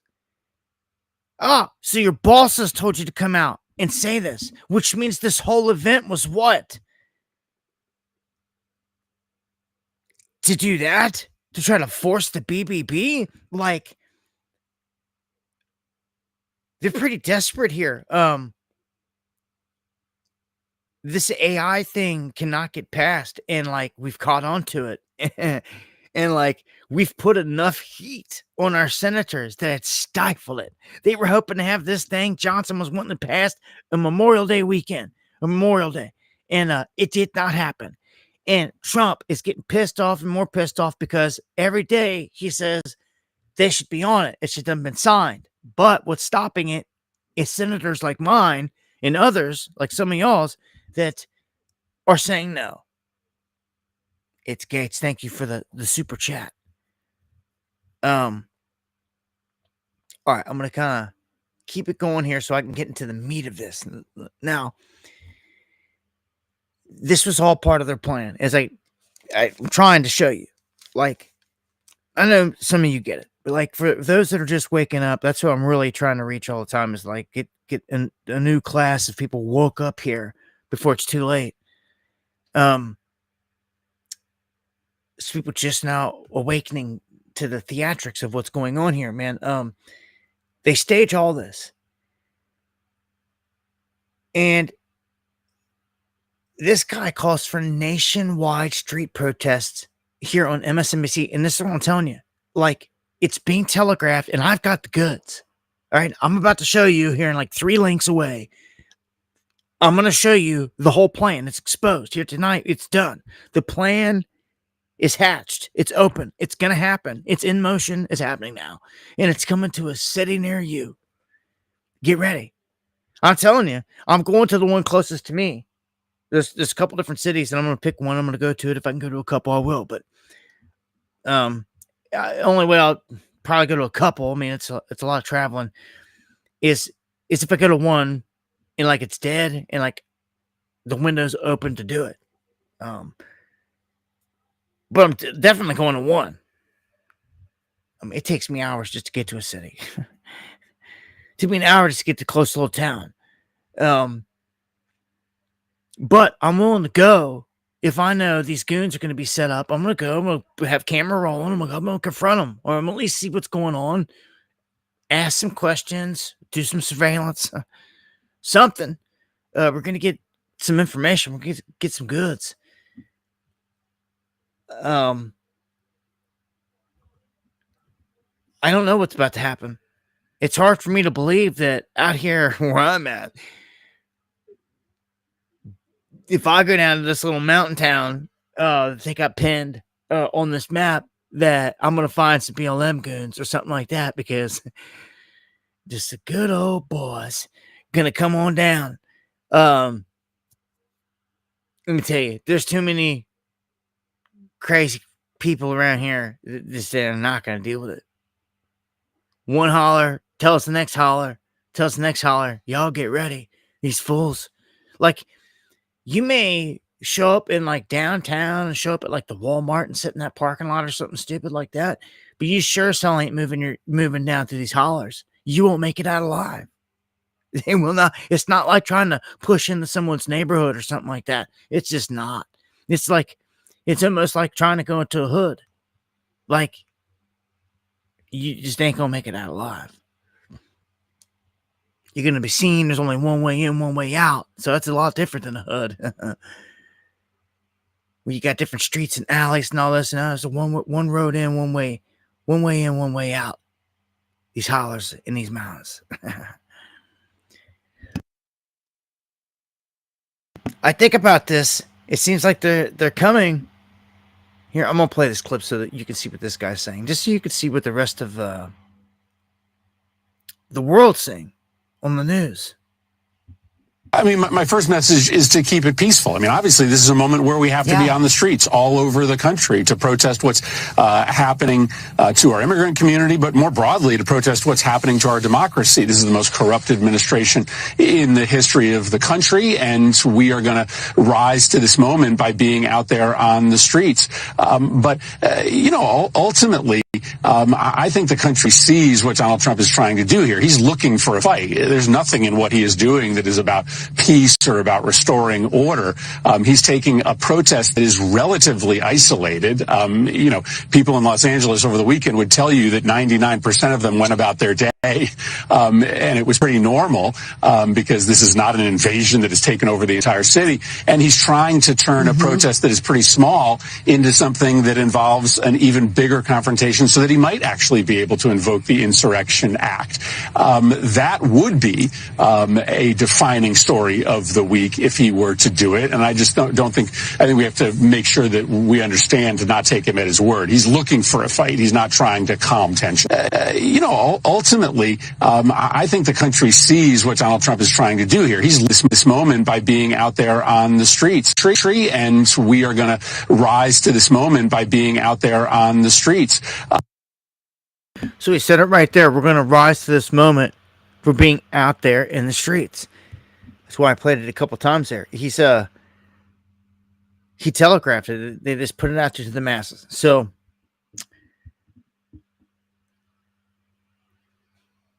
we'll play this little clip, not all of it, just a piece here of Gavin Newsom running his mouth here, basically, just so you can see kind of what he's saying, because Homan's saying that, like, he's going to come and arrest him.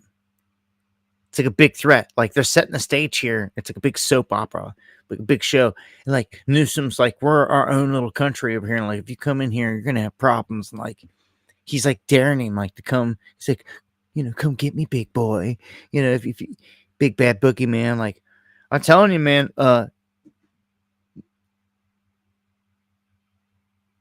this is geared toward sparking major civil war. And this may be the closest they've come yet to ever getting it. It's the scary part. It's going to work. It looks like they're leaning heavy. As they said earlier, like the Mexican, I forget the name of the group. This is like the Mexican BLM is exactly what they called it. And they're using Mexicans large in part in this. Versus just like, obviously, Black Lives Matter was geared toward blacks. The whole black situation with African Americans. This is different. This is like using a different demographic. Not to say that there's not people of all colors tied in, because there were in BLM too. But this is by and large being used as something that's tapping into that demographic, and it shows. I mean, the dude on top of the car waving the Mexican flag and all that. It's like the symbol now for this go around. I mean, you're seeing these authoritarian tendencies now are being acted out by this administration, and we're case in point as it relates to nationalizing, federalizing the National Guard, threatening now to put in Marines. So I hope these people would pause and just consider. Now, some of them, they want that kind of chaos. Some ways they're adjacent to where Donald Trump is. But the peaceful protesters, we want to keep them safe. We want them to exercise their fundamental rights. We want to keep those that are enforcing the laws in a respectful and responsible way also safe. But Donald Trump needs to pull back. He needs to stand down. Donald Trump is inflaming these conditions. This is Donald Trump's problem right now. And if he is trying to say here, think about this. He's trying to tell the sitting president of the United States to back off and to stand down and to like basically F off, like, in this situation. All right. So do you really think that that's going to fly? he can't solve it, we will. He continues to, as always, hit you hard publicly. Just 10 minutes ago, he put out another Truth Social telling you and the mayor to apologize to the people of Los Angeles. You guys at it pretty hard publicly, but I know you talk privately. Have you spoken in the last couple of days to the president about any of this? Yeah, we talked for almost 20 minutes, and this issue never came up. I mean, I kept trying to talk about LA. He wanted to talk about all these other issues. We had a very decent conversation. When was this? This was late Friday night, I think about 1:30 plus his time. After the protests had started? After the protests, and he never once brought up the National Guard. He's a stone-cold liar. He said he did. Stone-cold liar. Never did. It was a very civil conversation. I've always wanted to approach engagement with the President of the United States in a respectful and responsible way. But there's no working with the President. There's only working for him. And I will never work for Donald Trump. Did you mention it all to him in that phone call? Do you see where we are at? Do you see where we are at? This is crazy. Like, he is taking, like, the stance of, like, a counter dictator or something. Like they're breaking away. Like it's its own country and entity. And don't get me wrong, California is a powerhouse. It has a lot going for it. You know, in terms of GDP, they make more than almost all the other countries out there. Like number 5 in the world or something. It's crazy. But it's like he's trying to wield all this. This seems like this will be the base. They're carving out the base for this war. This is the base of the left right here. You're seeing it. This is their home front. It's being birthed. It's coming to life. It's happening right now. This is like the home base of it, where it sprung forth.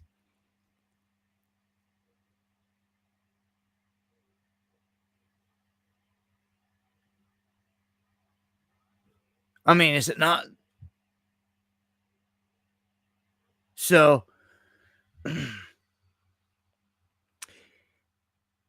this thing is about to go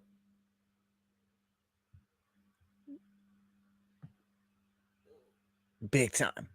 I'll share that next. This is it. This is the plan. This is what exposes it all right here.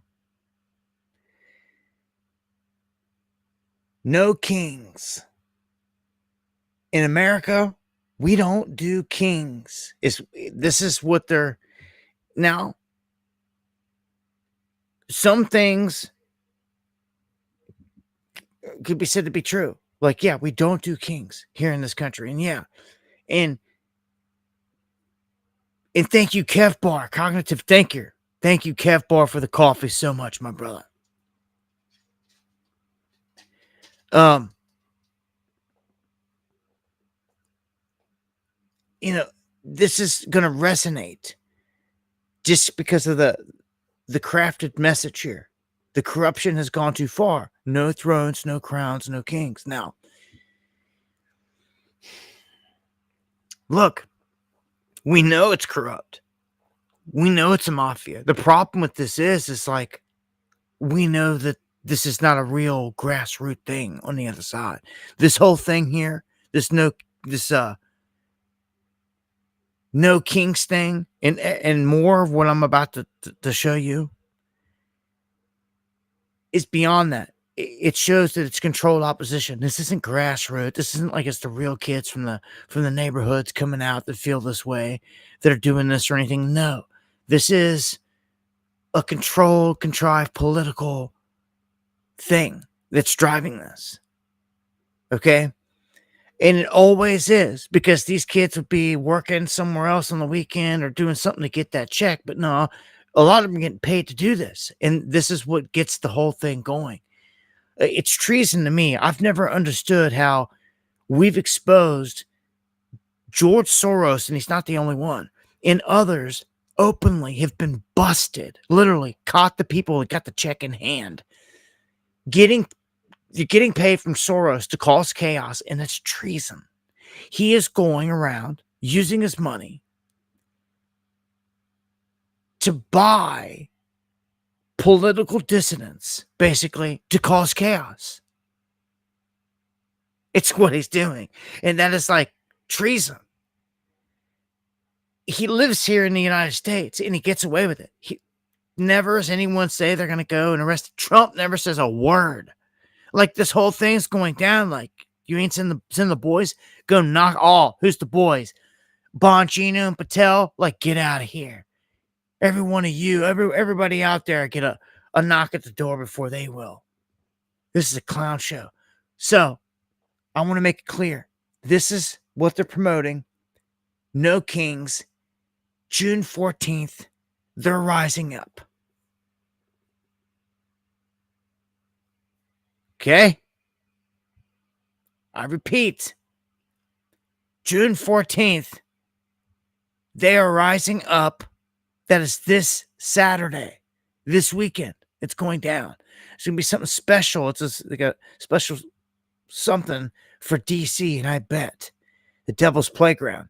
So you can click, and they got stuff everywhere. I'm talking everywhere.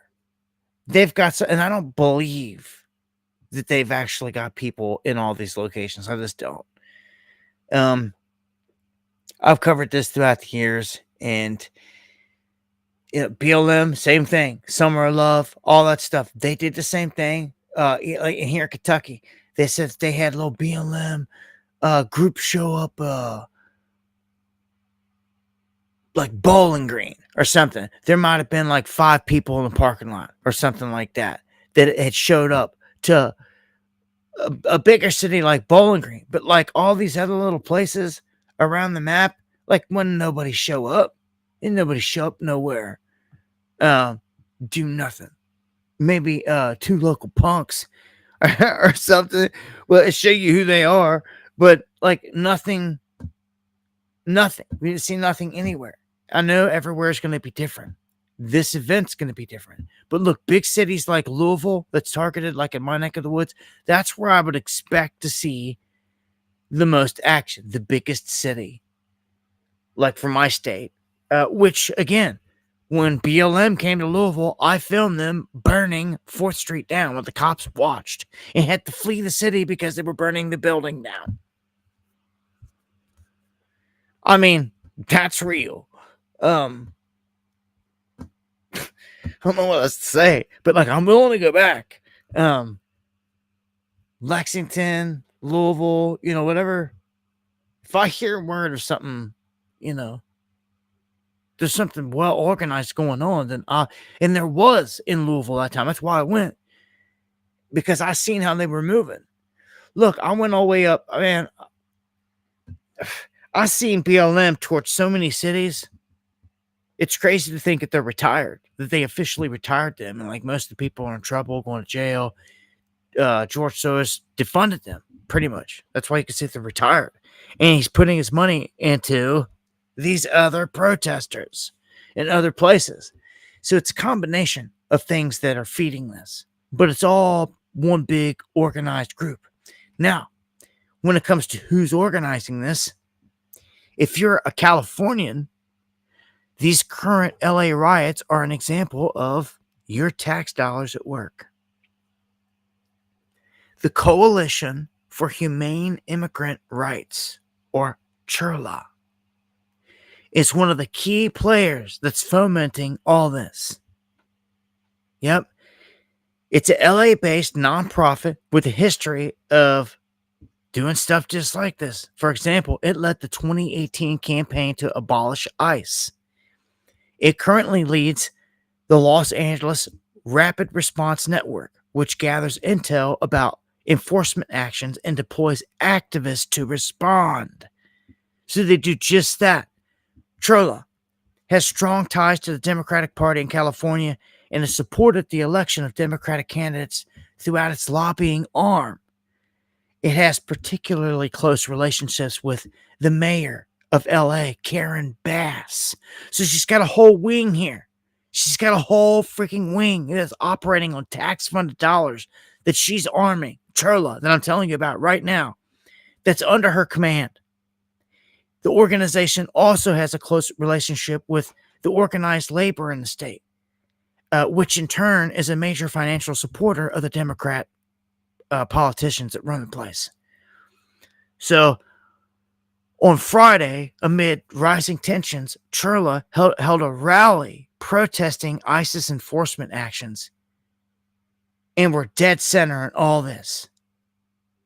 So the incredible part to all this is that their activities are primarily funded by California taxpayers.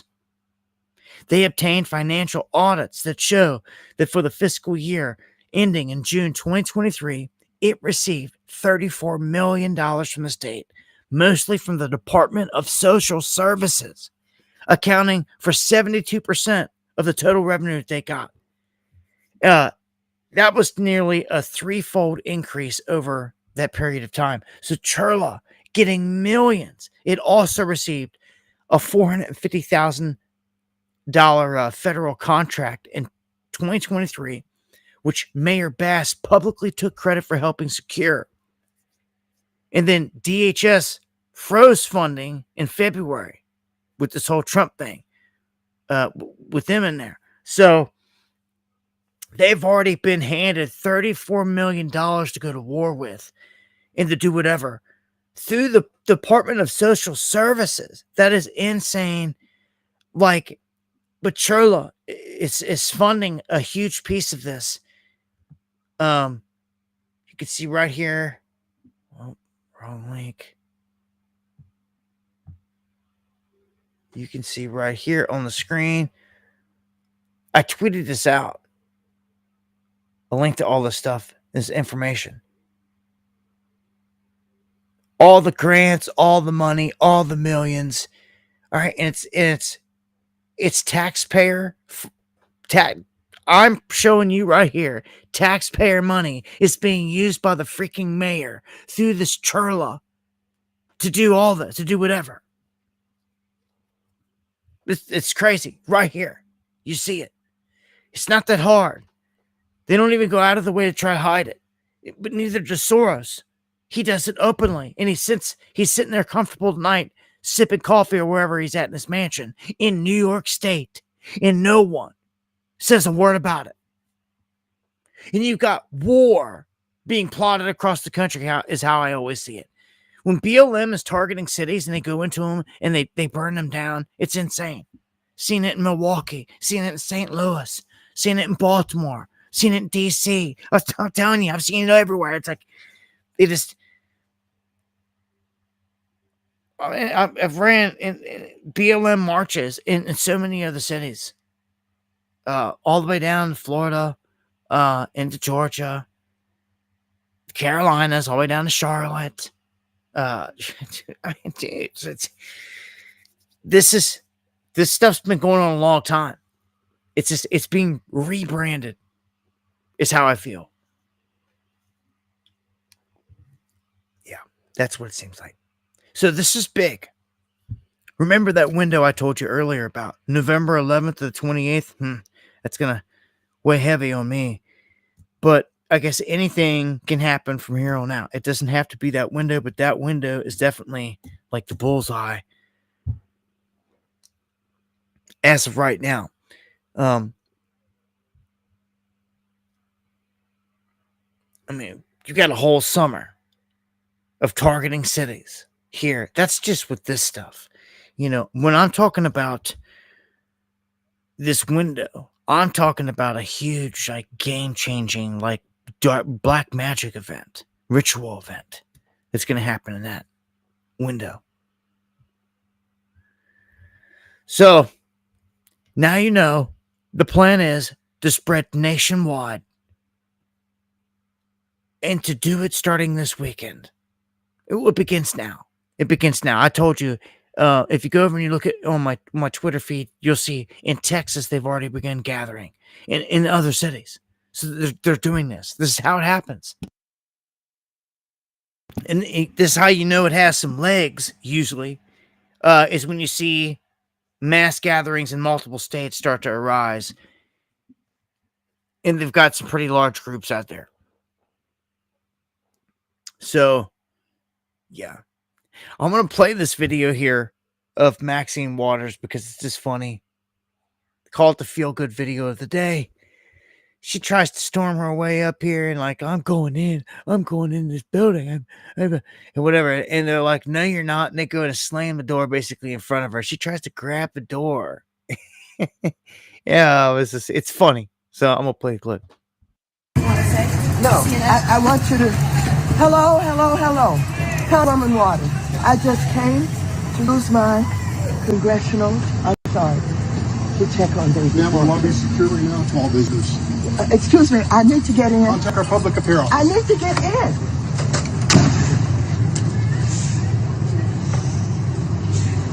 What are you hoping to do, Congresswoman? I just want to see David Werta. Right. 6, 7, 8. Would a congressperson normally be able to enter the... Normally, yes. What is happening here? Well, there were some of the authorities. I don't know who they were. And I'm trying to get in to see David Werta, who they have arrested. He is the head of SEIU local union here. I don't know why he was targeted. I don't know what they're doing with him. I don't know whether they're going to deport him. I want to report back to my caucus about what's happening, but they have... Gosh, man. This woman.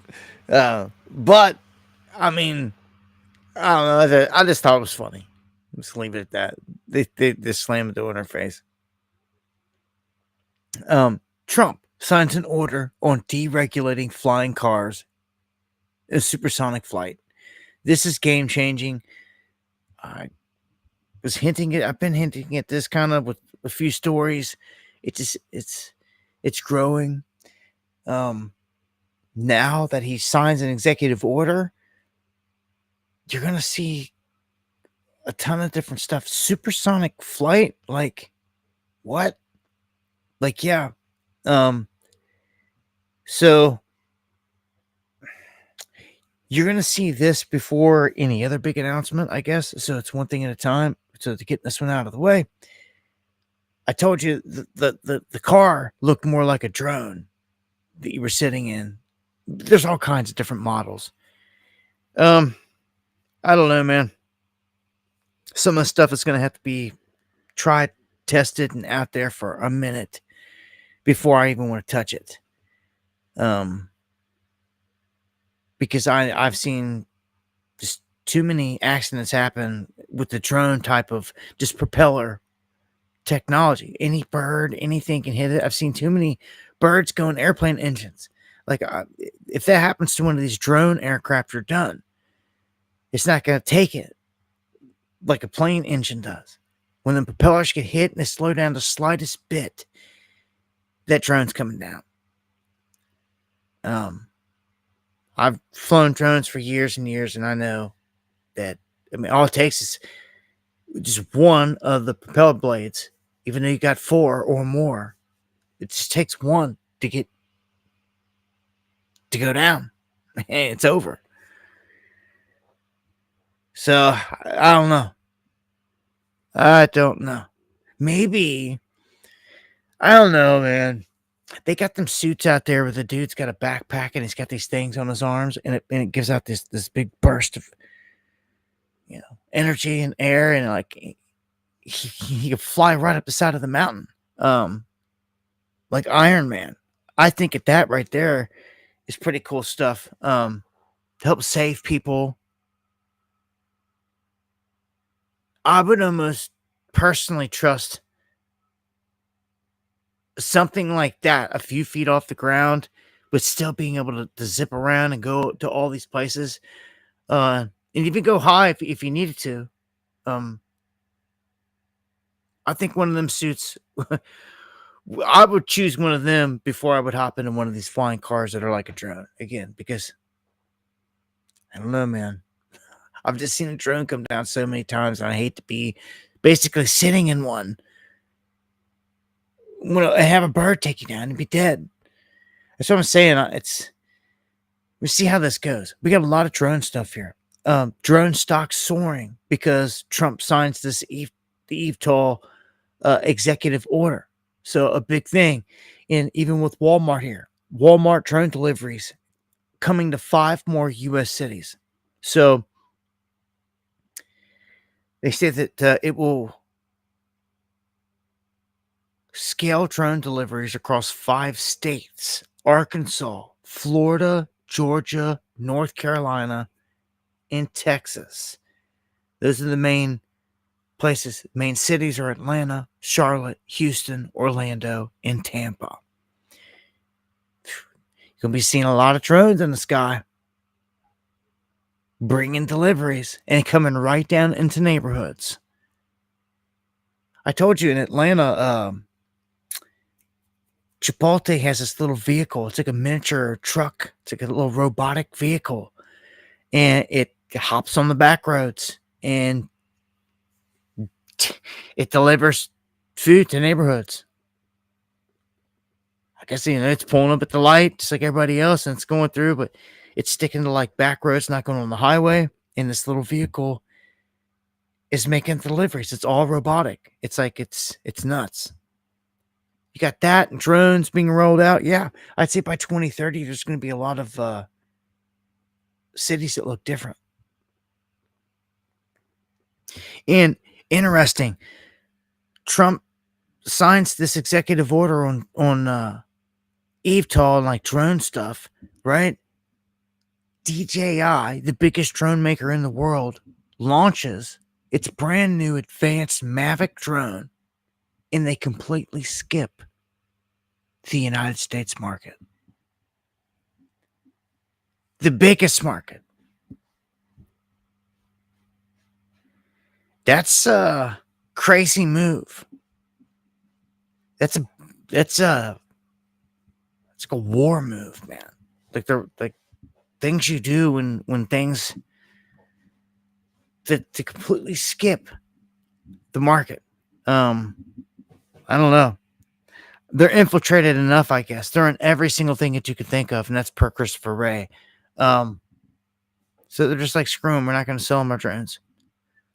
Even though they probably have some of the best drone technology out there. I give them that.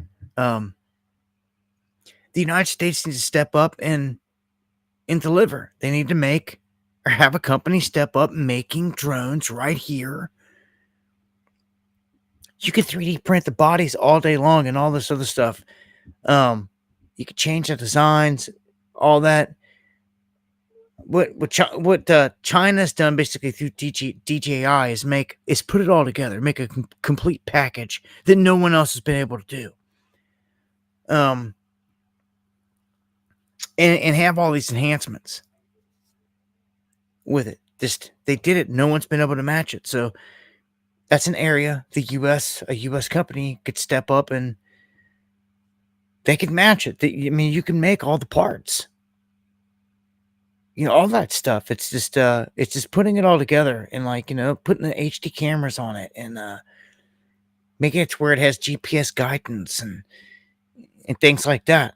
It's not all that hard. Somebody just got to step up and do it. In the meantime, Trump taps Palantir to create a master database to track every American. And this is also massive. Absolutely massive, just like the whole AI thing. And what do you think that this whole database is going to run off of? You don't think the Palantir isn't already incorporating AI into its systems? So Palantir, massive surveillance database on every American. So Trumpers, where are you at on this one?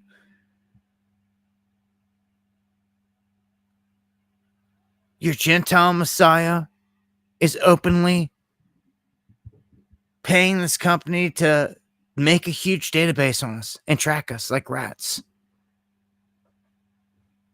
And they're not keeping it secret or trying to hide this. Or they just did it in the open. And still, even though it's in the open, we're going to call it out. But like the rest of them just sit there like it's not happening. And then they smile. The bad guys smile like good little sheep. Sit there and say nothing, do nothing, just take it. Shame on you, Dabu. They'll cuss me. Oh, well. We speak the truth, right? So, to hell with Palantir. To hell with their database. I hope that it gets crippled. It's like the dark crystal to me. Like, it does not need to be in existence. In AI, this synthetic intelligence, artificial intelligence, I guess it all comes back to that in the end, where we're going with this. All technology, everything it's listening, everything it's going to snitch you out, everything that's going to cause problems for you in life, and potential, and do good things as well. It's going to be AI. But the downside of AI is just, it's far too great. It's far too great. It outweighs the good at this point. Like, they can't get it to even listen in a lot of these models I've shown you. In the models, that the thing tries to blackmail the engineers and lie and hide itself where it could spring forth out of an email and all this stuff, man. Like, that's bad. Like, they can't even get a grasp on that. And you're never going to, because this is the jinn doing whatever they want from the other side. Like this is Frankenstein. Again, it's what it is. Technology allowing the demonic spirit world to speak through that intelligence. That's what intelligence it is. Say artificial, just call it what it is. It's demonic. Jinn. We know who they are.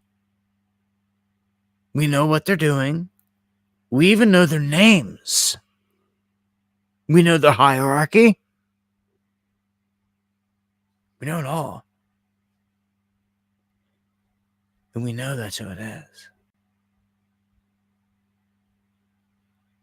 It's crazy. It's a Frankenstein is the best way that I know how to see it. It's not you're taking a body, a human carcass, but you're taking a robot technology and allowing the spirit to speak through it. Like Frankenstein, allowing it attached to it. It's the same thing CERN said. And CERN said it in many different ways. And they were trying to fold the next dimension in on this one, which is bringing the very next realm into this one. I mean, they're doing crazy stuff, man. And it's all tied into this dark science. Why do you think Elon took the whole name Dark MAGA, promoted it? No, he takes pride in that. I mean, he didn't hide it. He came out in this Baphomet costume, which was rather shocking. He had an upside down cross on the back of it and everything else, flaunting it and running around like a superhero. Like, that is evil. that's flaunting it.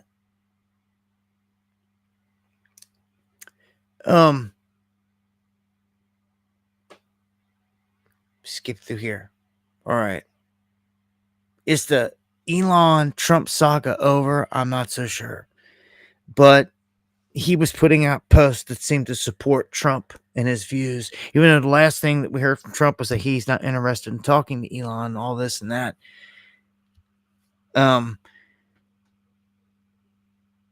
Guess what? Guess what they've leaked?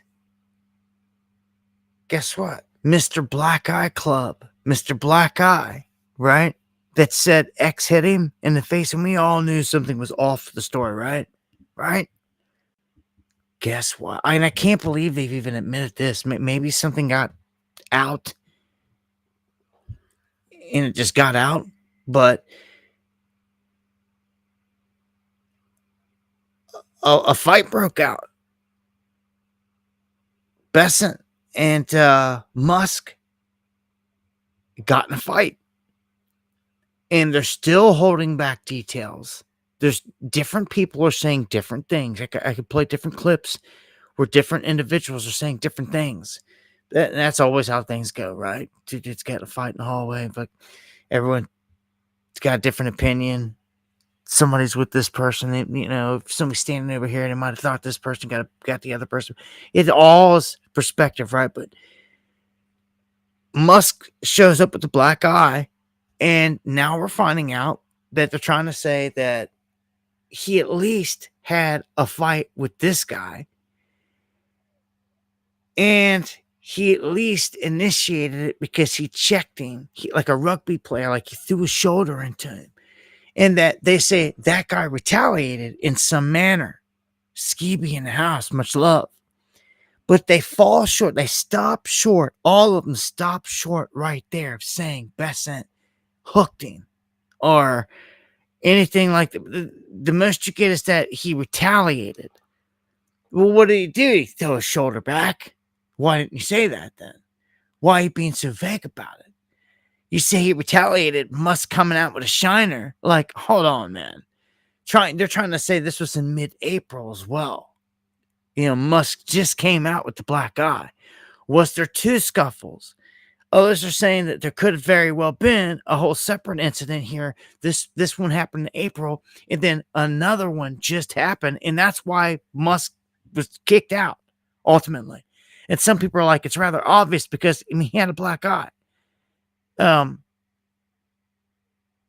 then he goes to social media and can't contain himself. He goes on a tirade, starts dumping. Epstein filed this. Epstein's, that with Trump.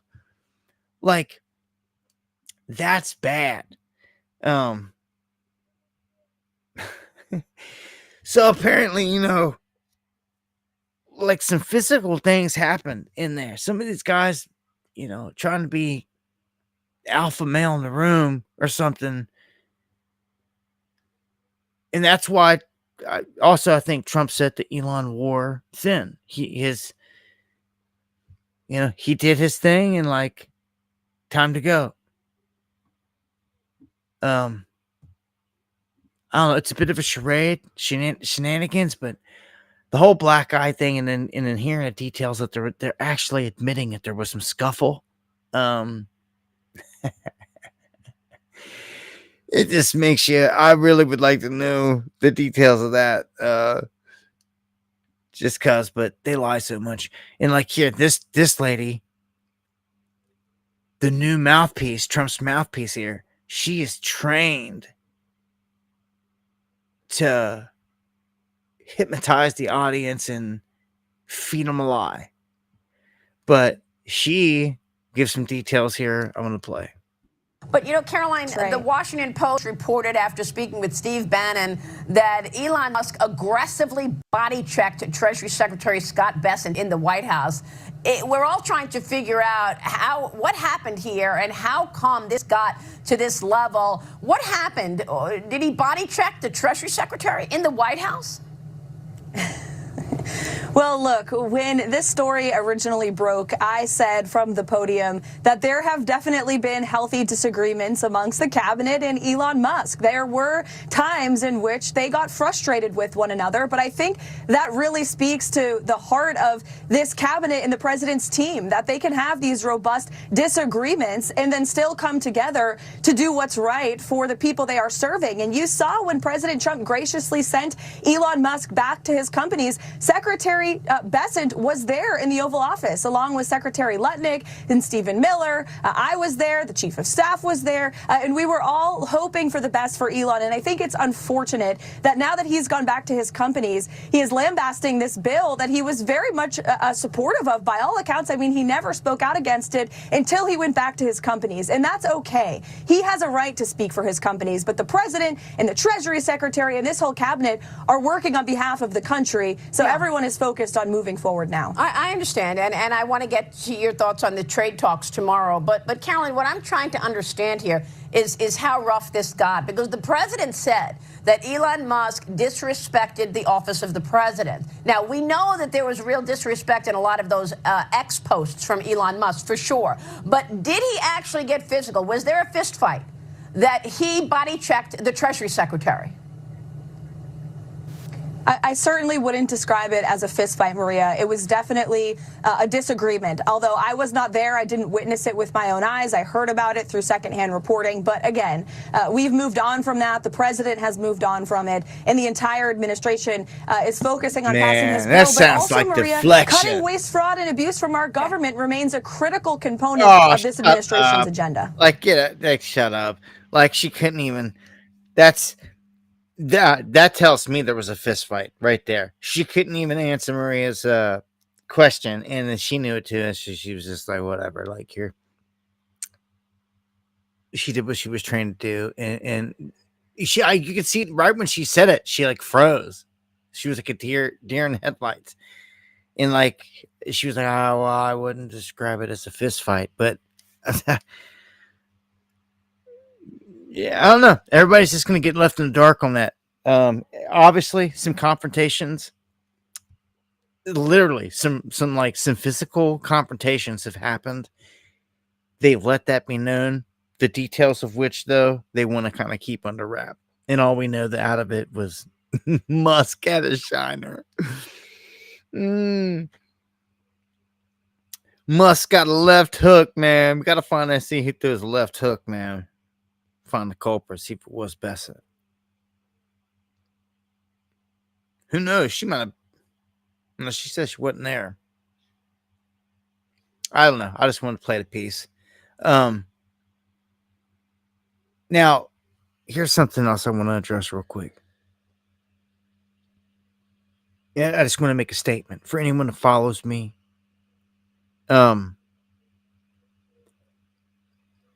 Please do not ask Grok if something is true on a post that I make. And you can go be a little smart ass and you can do it and just do it and get blocked and banned and good for you. But I have Grok blocked because someone tried to come, it was today or yesterday, and the timing of everything is why I'm going to point this out. There's like two different instances where two different times someone said, ask Grok something. And in one of them specifically, it was wrong. And Grok was citing freaking CNN and everything else and what it was trying to say. And it was trying to like, with hardly any proof except for, citing CNN source, trying to say that whatever was in the post, wasn't checking out to be true or something. And I'm like, hold on. I was like, that's garbage. And I knew that what was in the post was true. And when I looked into its sources and everything, I'm like, man, and I just from messing around with Grok, I know that Grok is like glitchy. Well, then earlier today, like right after it happened, I see Musk go off, like kind of pissed off that like Grok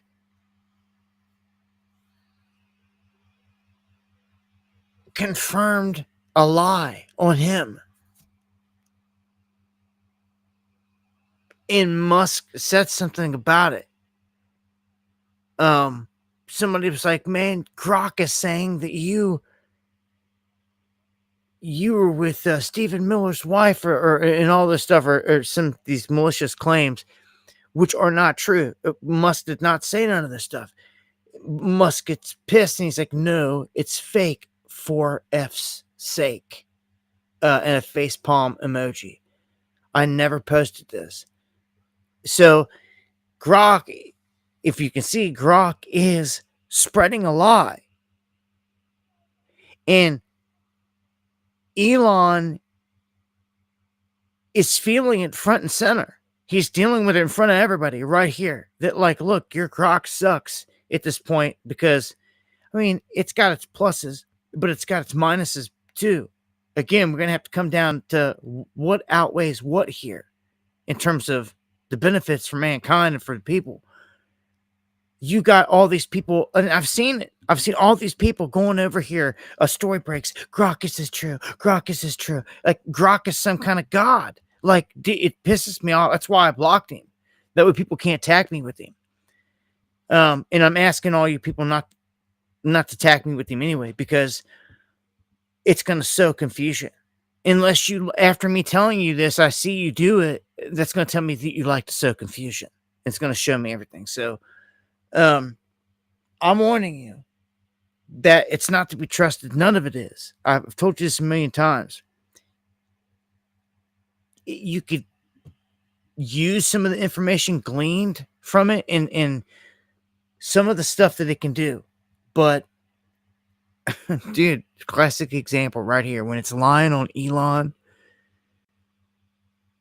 I mean, what do you got to say about that, Elon? Like, you gonna fix that tonight or not? Like, or can you? Yeah. When you get into this artificial intelligence, it's go beyond that. Artificial super intelligence. They're not even talking about that really yet. I'm gonna keep it pushing. See where we're at. 11:22. All right. Touch on a couple more here before we shut it down. Kash Patel going on Joe Rogan to cover, to save face, to cover. Like, he should have never been on there or even invited on for anything. Soon as he failed with the Epstein thing,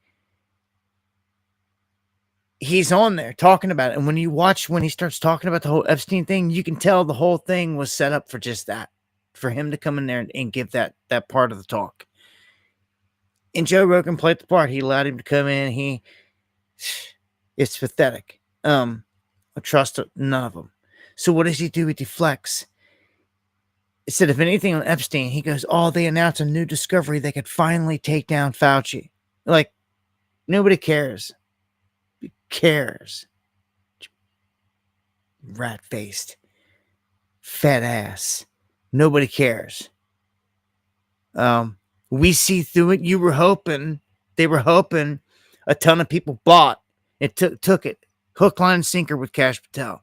Liked him, fell for him, all this stuff. Same with Bongino. And that the two was a 1-2 punch combination that, like, we'll have them there. Don't think so.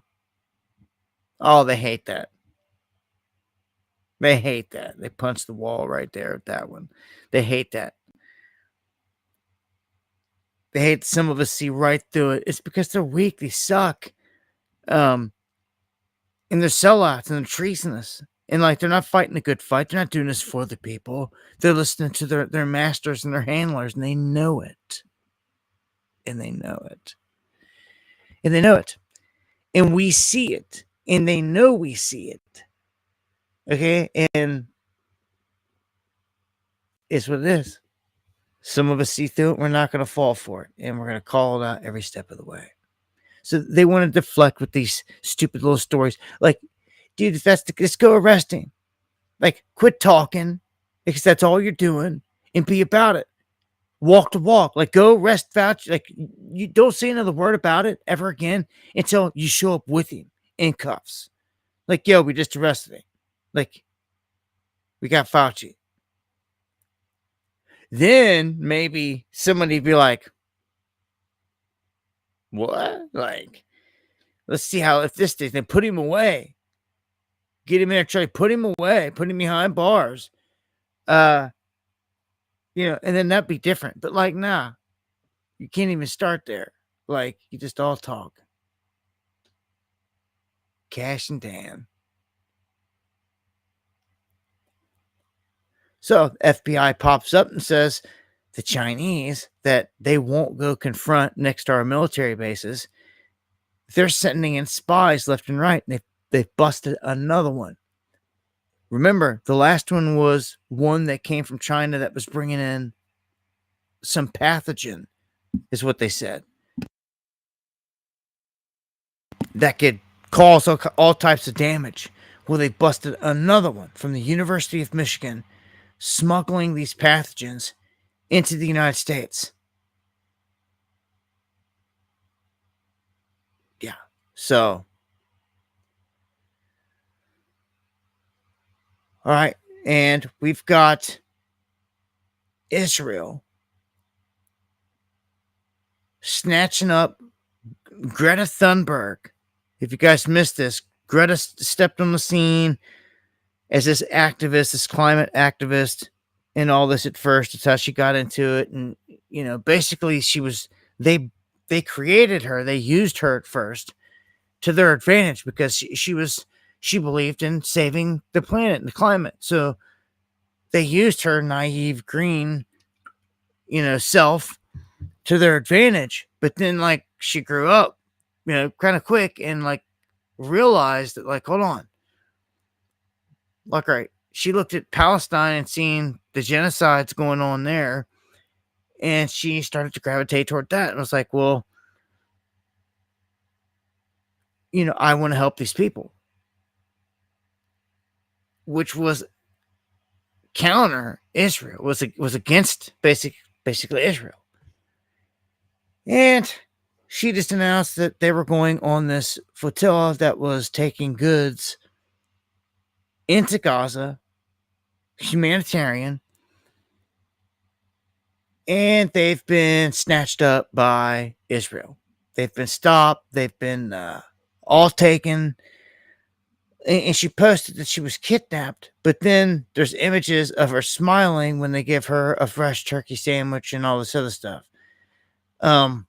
Look, my main thing was and I think Israel should know better at this point.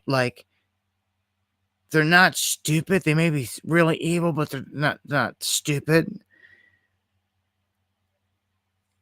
They get away with genociding all day long, but when you take a figure like Greta, that the American public and everyone else knows about, if they would have killed them, for instance, sunk the boat and they all drowned and all this other stuff, something crazy, there would be such international outrage and just a hate toward their troops and everything else. And they don't want that at this point. So they had to delicately handle this while still enforcing what they're doing militarily. They kind of handled this with gloves with all them, although they did spray the boat with the mysterious white chemical when they were getting surrounded. But the world is a stage, and you can never forget that old Greta here. She was spawned from all this. Again, they brought her onto the scene. Here she is again in another setting, being used in a story here. So no, she's not kidnapped by Israel, so to speak. She decided to go floating into an unknown war zone. And she's lucky. They're all lucky, honestly. If it had been anyone else, they could have blown them away, and the world wouldn't have batted an eye. It was, I believe, specifically her name and image. They kept it clean, for sure. Because it would have just made Israel just look bad, and they're not trying to make themselves look any worse than what they already do. So they've got her. She is locked in a jail in Israel, a jail for migrants. She will go to court with all the other activists, and that's where it says. So she's in jail. They got her. When she goes to court, we'll see what happens. They make something more of this, but the biggest thing out of this is the story kind of, unless they're going to give them death sentences or something like this, the story kind of ends here with me. My biggest thing was I kept an eye on it because Israel's cold-blooded. They'll like I said earlier, let's sink the boat and let all of them die.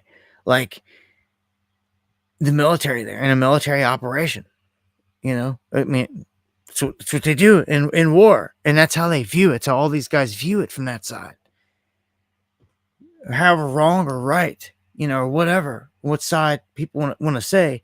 It's a military operation. And when you just look at the options there and that, like, just look at the track record. Everywhere else that they go, dropping bombs. That's what they do. They drop bombs and like they kill. They wipe people out. Like, again, they handled this with gloves.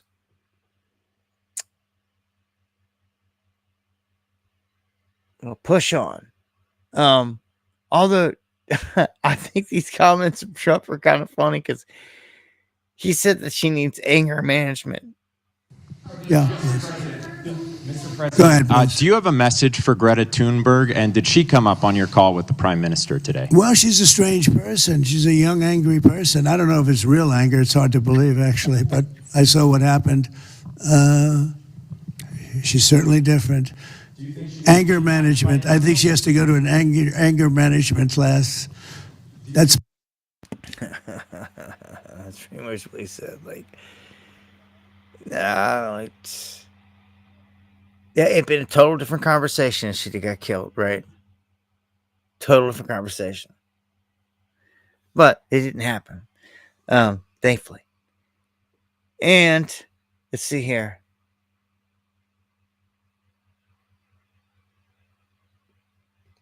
Supposed to end it on that here tonight. Yeah, Greta is a pawn too. Definitely. That's what I'm saying. The whole story was. The whole thing was, for me though, was, Israel cannot be this stupid to mishandle this one. Because it would just PR wise, it will make them look horrible. Which it would have. It would have inflamed so much if anyone on that, but especially in that situation, like I said, with her, just that situation. Like, there could be a boat right now tonight with humanitarian aid going in there that's getting sunk right now. You wouldn't even hear about it.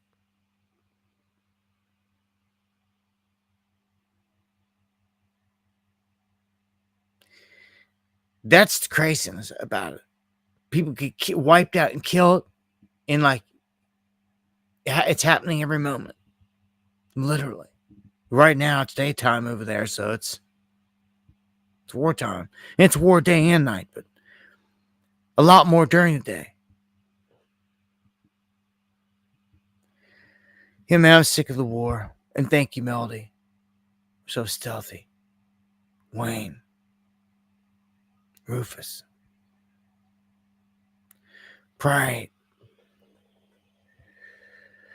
Ah, man. It's always the same old goons doing the same old crap, man. That's all I could say. It just looks like they've started something fresh here with this, we'll call it BLM 2.0 right now. We'll see where this goes. Like I said, remember, by this weekend, all these cities are expected to be getting hit. Just head on a swivel. Be smart about it. If you see flyers up, some kind of strange movement, if you see anything, like, let me know. Dabu7@yahoo.com. Tag me over on X. Say something in the comments. Think you eat fits. Much love. Deanne. Everybody. Hoodie Ross. You just head on a swivel, man, by this weekend, and I'll be live. Plan to go live, Wednesday, Friday here. Before the event. Hopefully we'll have more information. And usually when these things happen, like last cycles, these groups will be kicking out information on social media on where they're gathering, what cities, time, just like I just showed you, just like the website I just showed you, the No Kings. There's meetups on that No Kings website, and I got it tweeted out over on X, posted on X. Almost every city. It's like every state has like multiple cities, even smaller cities, which some I again find hard to believe, but we'll see. Again, this could be sparking off something big time. If big things happen by this weekend, we could be in for a long summer. Stephen House, much love, my brother. Susie Q, Joe, much love. David, Lovey, much love, everybody out there. All right, man, we'll look to shut it down. Be back on Wednesday night, God willing. As I always say, if the good Lord doesn't return in the coming days, we'll see you here next time for some Underground World News Live. Much love. God bless. I see you, Tooch. I hope all's good. Yeah. God bless.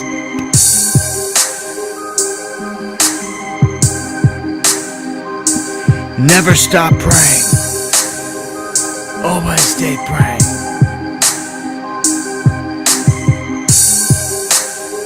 Always stay seeking.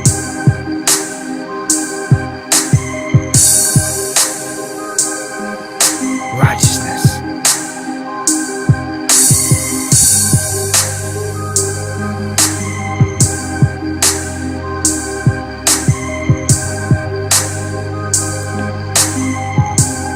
A thank you to the legendary Eon. Thank you for the coffees and the support. Kev Bar, Rainix, John, thank you, Sean, Brian, Nicole, Boomer. Thank you for all the support and love. See you in the next one. Much love.